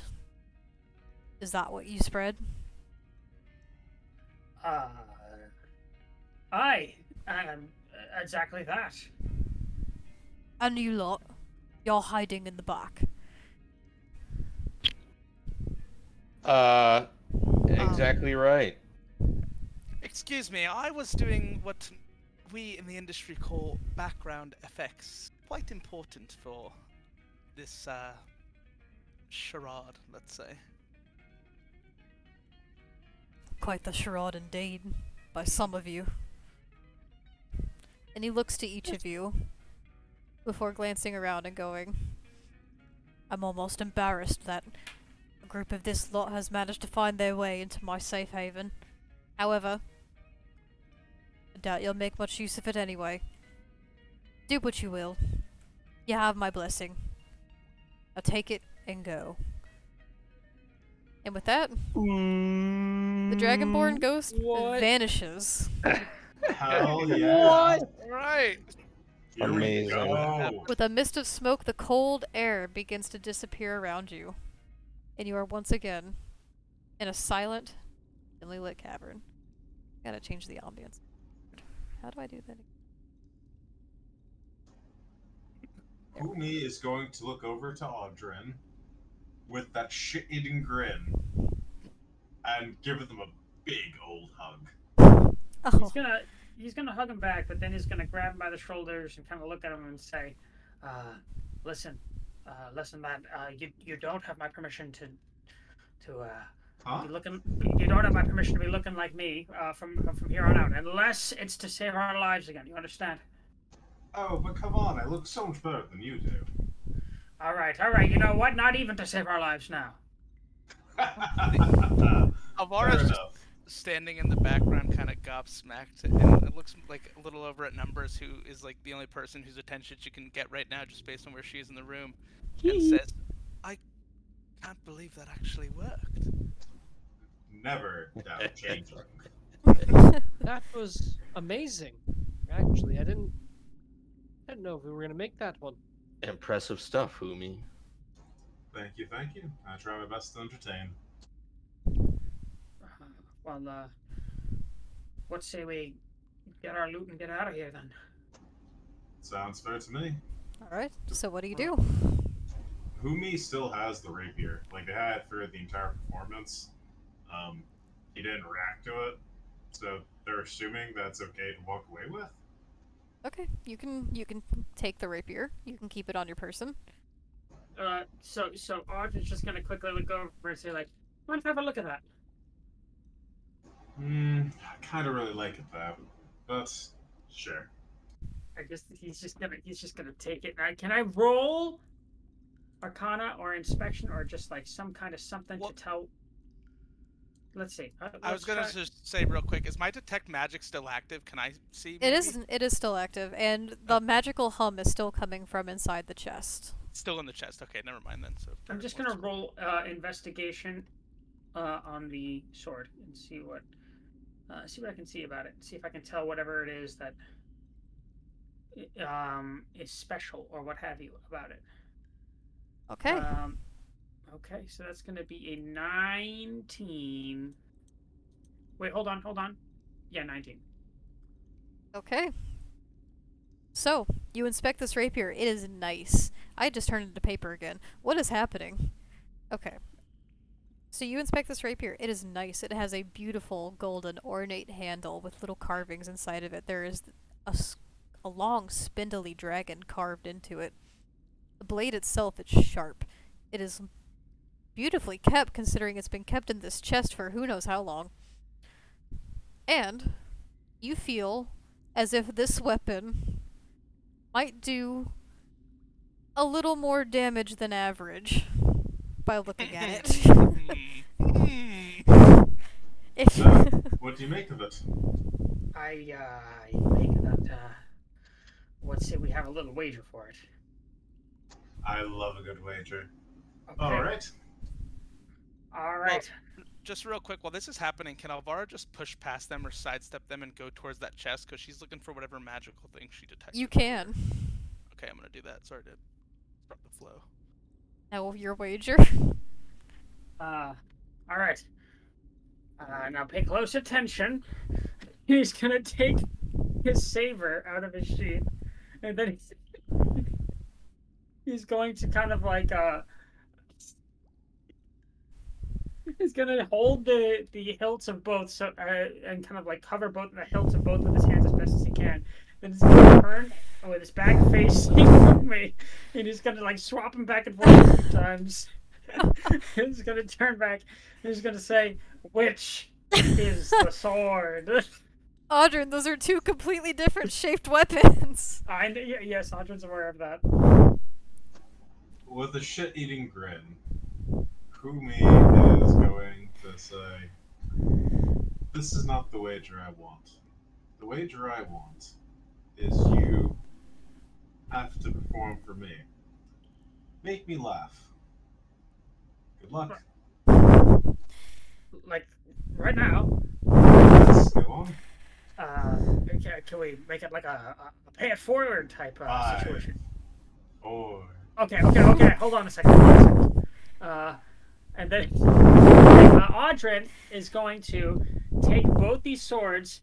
He's going to step back, hold them both outwards, and he's going to take a deep breath. He's going to go, "All right, for the pretty sword. And then he's going to roll a performance check to try and juggle both of them. Oh my god. You can't. And You this don't is know how how to we- juggle. I'm Is gonna roll this how we performance. TPK? Yeah, probably. All right. That would be hilarious. Roll to juggle. Swords. Acrobatics or Performance. Okay. Or acrobatics, your pick. I'm gonna choose acrobatics. Acrobatics. Oh shit! But I am proficient in Wanna be good at actually, I'm quite good with acrobatics. Let's see. So that's going to be 15. All right. So, Audrin, having known to toss weapons around once or twice, but not quite in a juggling fashion, you can technically get the technique down. You begin to slowly at first, but you can toss them back and forth in the air, maybe get a little more comfortable, start getting a little fancy with it as the two swords begin to sheen and fly in the air against the soft torchlight. I don't hurt However, myself at all with this. Oh. there's a little bit. There's no. While you are technically right, the spirit isn't there. You're focused on actually getting the swords in your hands without cutting yourself. But the actual performance is missing. A little zest. Sorry. Well, I'll tell you what. If you let me change into whenever I want, anytime I want, you can have it. All right, lad, and I'll do you one better. And then he gives him a bow, and then he hands him his saber, and he says, "That there has been with me since the beginning, and I wager it'll serve you well." Wonderful. I love it already. So it is Oh it's my got the sense of God. a rapier, but I've been calling it a saber. Cool. There's Hey, two of us. With so equal Audrin, swords. add a +1 rapier to your inventory. Oh my god! Thank you guys. Of course. Alright, and Alvara, you're searching the chest? Yeah, I'm looking for that magical object or item that I detected. Okay. You feel a couple presences actually within this box. Okay. Just go through them one by one, I guess. Alright, so as you dig around, and are you just pushing aside everything else, or are you observing what else is in there? I think I'm like taking it out, briefly looking at it, but she's on a mission here, so she's probably just placing it just outside the chest so the group can more easily move it. Okay. But she's definitely a woman with a mission right now. So, as you're digging through, you pull out a large piece of cloth that appeared to be in there, and as you do, you see it is a large, quite large actually, tattered black cloak. And you set it aside. As you dig through, there's some other weapons and tools here, not nearly as impressive or nice as the rapier. There's an old rusty dagger. There's an old worn long sword. Those can all be pushed aside. You find Right. a trinket of sorts, though it's not one that's giving off a magical hum for you.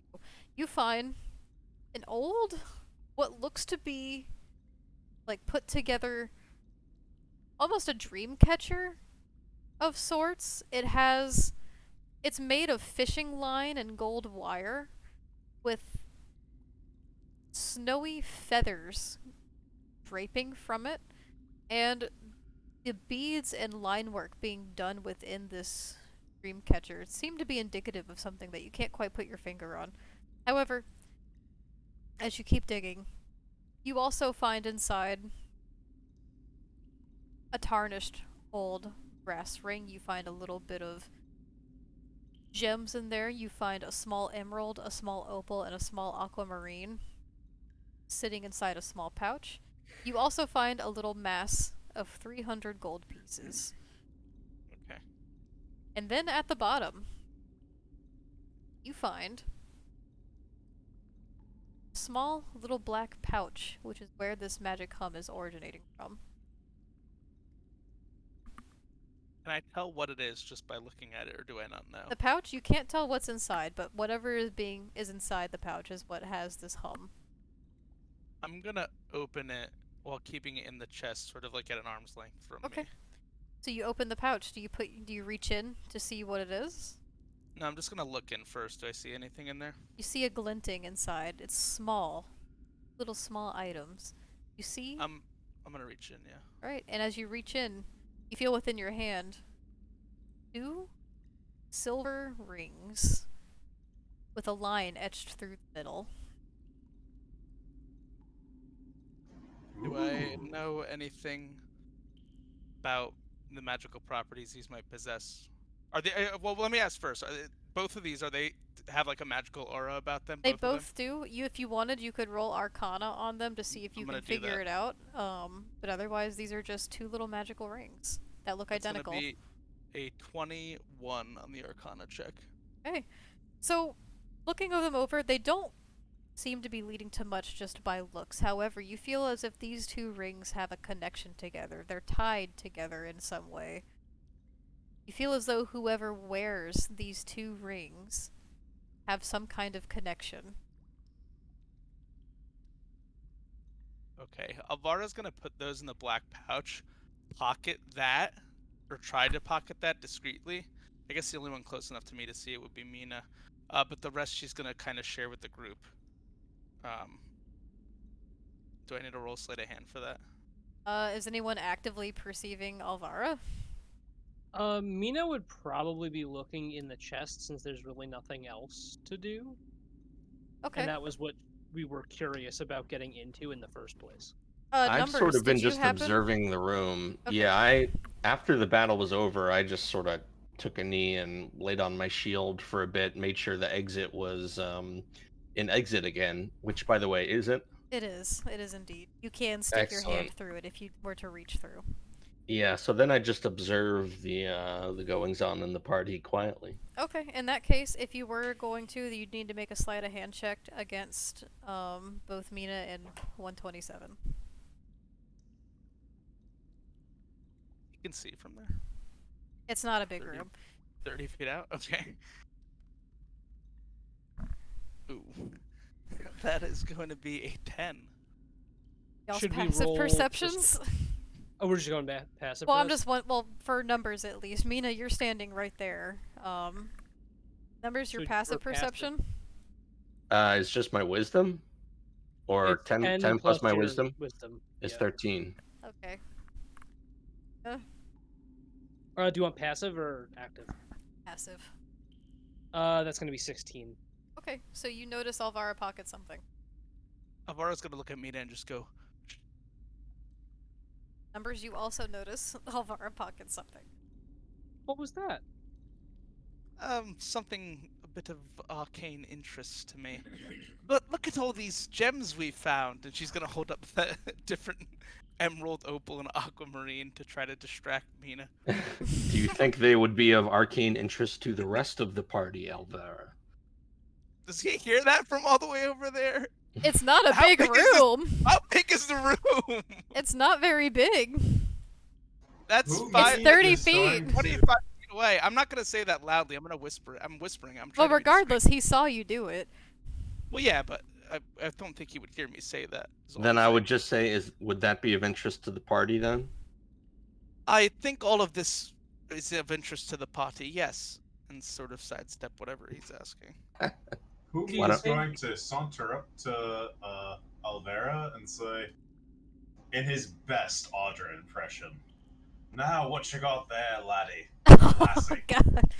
I'm gonna present them with everything else that was found in an effort to distract them from the little black pouch that Mina and Numbers saw, Alright. Ogden has his palm because they on were his doing their face. own thing at this time. so Alvara, they can you probably roll didn't see it. deception for me?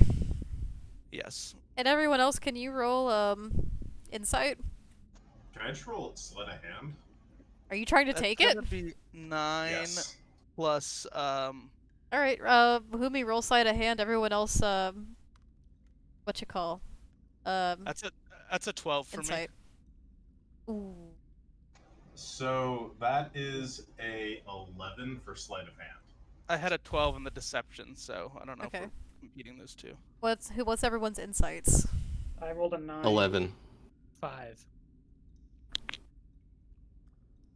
Jeez, All you right. really crapped the What's bed on your that one. passive? I'll really shit the bed on this. What's Oh, Alvara's I'm not passive Alvara. perception? Your Perception, passive passive perception? perception is 13, so I would see you trying to steal something with an 11. You would. Right, you get caught. I'm gonna smack the hand away. What are you doing? Well, I'm curious. Don't be.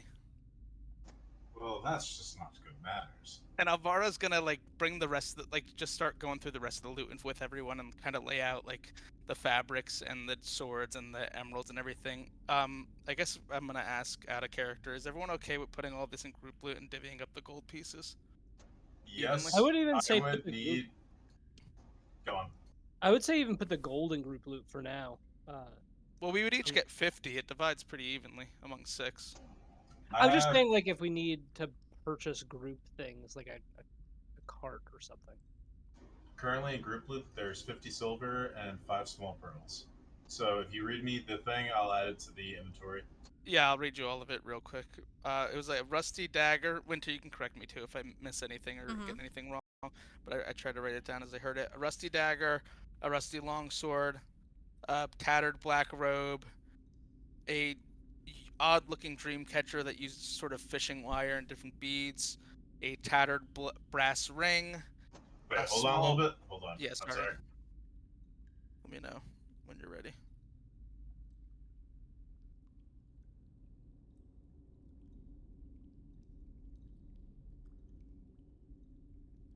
Okay, so Dreamcatcher, rusty brass ring. What else? A small emerald, a small opal,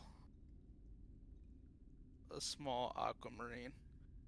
And there was also 300 gold, but personally, I'd rather divvy it up 50 that way, and we could always pool together if we had to for like a cart or something. Andrew or Mina. We could vote right now on Yeah, this. what do other people think? Or yeah. What do y'all want to I do? am partial to keeping it in a group loot because then like it makes it really easy. Like, hey, we're going to buy like horses. Oh, I don't need a horse because I could fly. It's a really easy example of like, well, group loot would help with that. You know. But I don't. My thing is, if somebody wants to buy like a weapon upgrade or an armor upgrade or something, and now they have to reach into group loot, and everyone's like, "Well, that was supposed to be a group thing." But Then we just have to Let's group- discuss this after the session. Alright. Yeah, that's Fair more what I enough. was saying. 300 gold pieces in group loot. We can talk about it later. Okay. Oh damn! Wait, no, it just fucking canceled out my thing. I'm really And sorry. I have the rings on me. I think I deceived everyone successfully and avoided the sleight of hand check, so they're on my person. You avoided did the not slide- deceive me. You did not deceive people, however. I thought he said he had. Well, you saw it, but then I passed the deception check. That it Well, was- sure, but he of did see import. you pocket it. That's undeniable. I Yeah, saw you yeah. pocket That's something okay. that you admitted was of interest to the party, so why don't you share that with the class, Alvara? I already told you, it's of arcane interest to myself only, and I don't think you would be interested. Try me. No, I'm rather not. So Humi is going to turn in Tolvara and then a squeakier voice say, "It is of interest only to me." That is not what I sound like. I'm going to actually- point and laugh hilariously. like. That's pretty good, lad. I gotta give you that one. There you go. This is great. How far away are we from the door? Um, 25 tiles? Yeah. I'm gonna cast Face Step and just move through the mirror. What is face step? Face Step allows me to teleport up to 30 feet away as a bonus action, but Can you teleport come back. through the mirror? I'd assume I'd be teleporting right in front of the mirror and then stepping At through which point I would immediately. stop you. You're gonna. Well, hold It's on. gonna be quick. It's happening quick, and it's magic. he can still Can try. he roll? Can he roll a check? Yeah. What should I He's roll? also standing right by the mirror, so. It's like a dexterity check. I would feel like almost. You can roll either strength or dex for it, like either like an athletics or an acrobatics. Anyone else? What's everyone else doing? I was just kind of watching as though we had popcorn. So it's a 15. Okay. And Alvara, if you're gonna try to squeeze past 127, roll either athletics or acrobatics as well. I'm going to make it into acrobatics. Doesn't really matter either way. It's gonna be a 19. Ooh. All right. So he phases through, and I say to the rest of the room, he just stole something from that evil ghost's chest and abandoned us here as quickly as possible. Is no one else suspicious? I personally think we still just need to get out of here. Our whole goal of coming here was to save the girl and then return the book. We shouldn't have even come in here. Yeah, I well, vote for Mina. We can deal with this matter later. If he wants to keep it to his she wants to keep to her trinkets. Let her for now, but it would be nice to just know what it is. I don't really care about using it, to be honest. well, I've seen all I need to see. I'm ready to go when you guys are. All right. So does everyone step back through the mirror? Yes. Yeah. Mina would like to grab a small quantity of the spider web before leaving. Okay, you can collect some. And then Wonderful. everyone, you can go back to Black Spot Cavern. Like? If you'd be so kind. Oh, do I have to put you all back? You might have to. There's Oh. someone here. That is a stinky thing about this. Alright, there's one. There's two. There's three. Yep. I think Alvara's gonna try to keep a pace a little bit ahead of the rest of the group intentionally. I'm just gonna put the torch on because it's easier to see, but she wouldn't have a torch out because she has dark vision. Okay. Now what is everyone doing? As you step back through the mirror. I think Alvara's gonna start walking back towards the front of the cave. Can I make a vote to just fast travel back to the Abbey? Sure. 'Cause unless people want to do something else here. Well, Okay, are you all done here or no? I'm okay exiting the cave and keeping an eye out for anything else on the way out, but otherwise I'm good to leave. The cave, Mina, at least. Mina just wanted to say one thing as she steps through the mirror and she's gonna go, I don't really care that they took something, but I don't know if we can fully trust them if they're that willing to just, turn on us without a second thought. It does make you wonder. Audrey's just kind of gonna sheath his new shiny sword. He's gonna say, I'll be honest with you, lass. Not really sure how much you can trust any of us. We've known each other for less than a day. I'll admit I like two of you, though. And he kind of gestures to Numbers and Humi.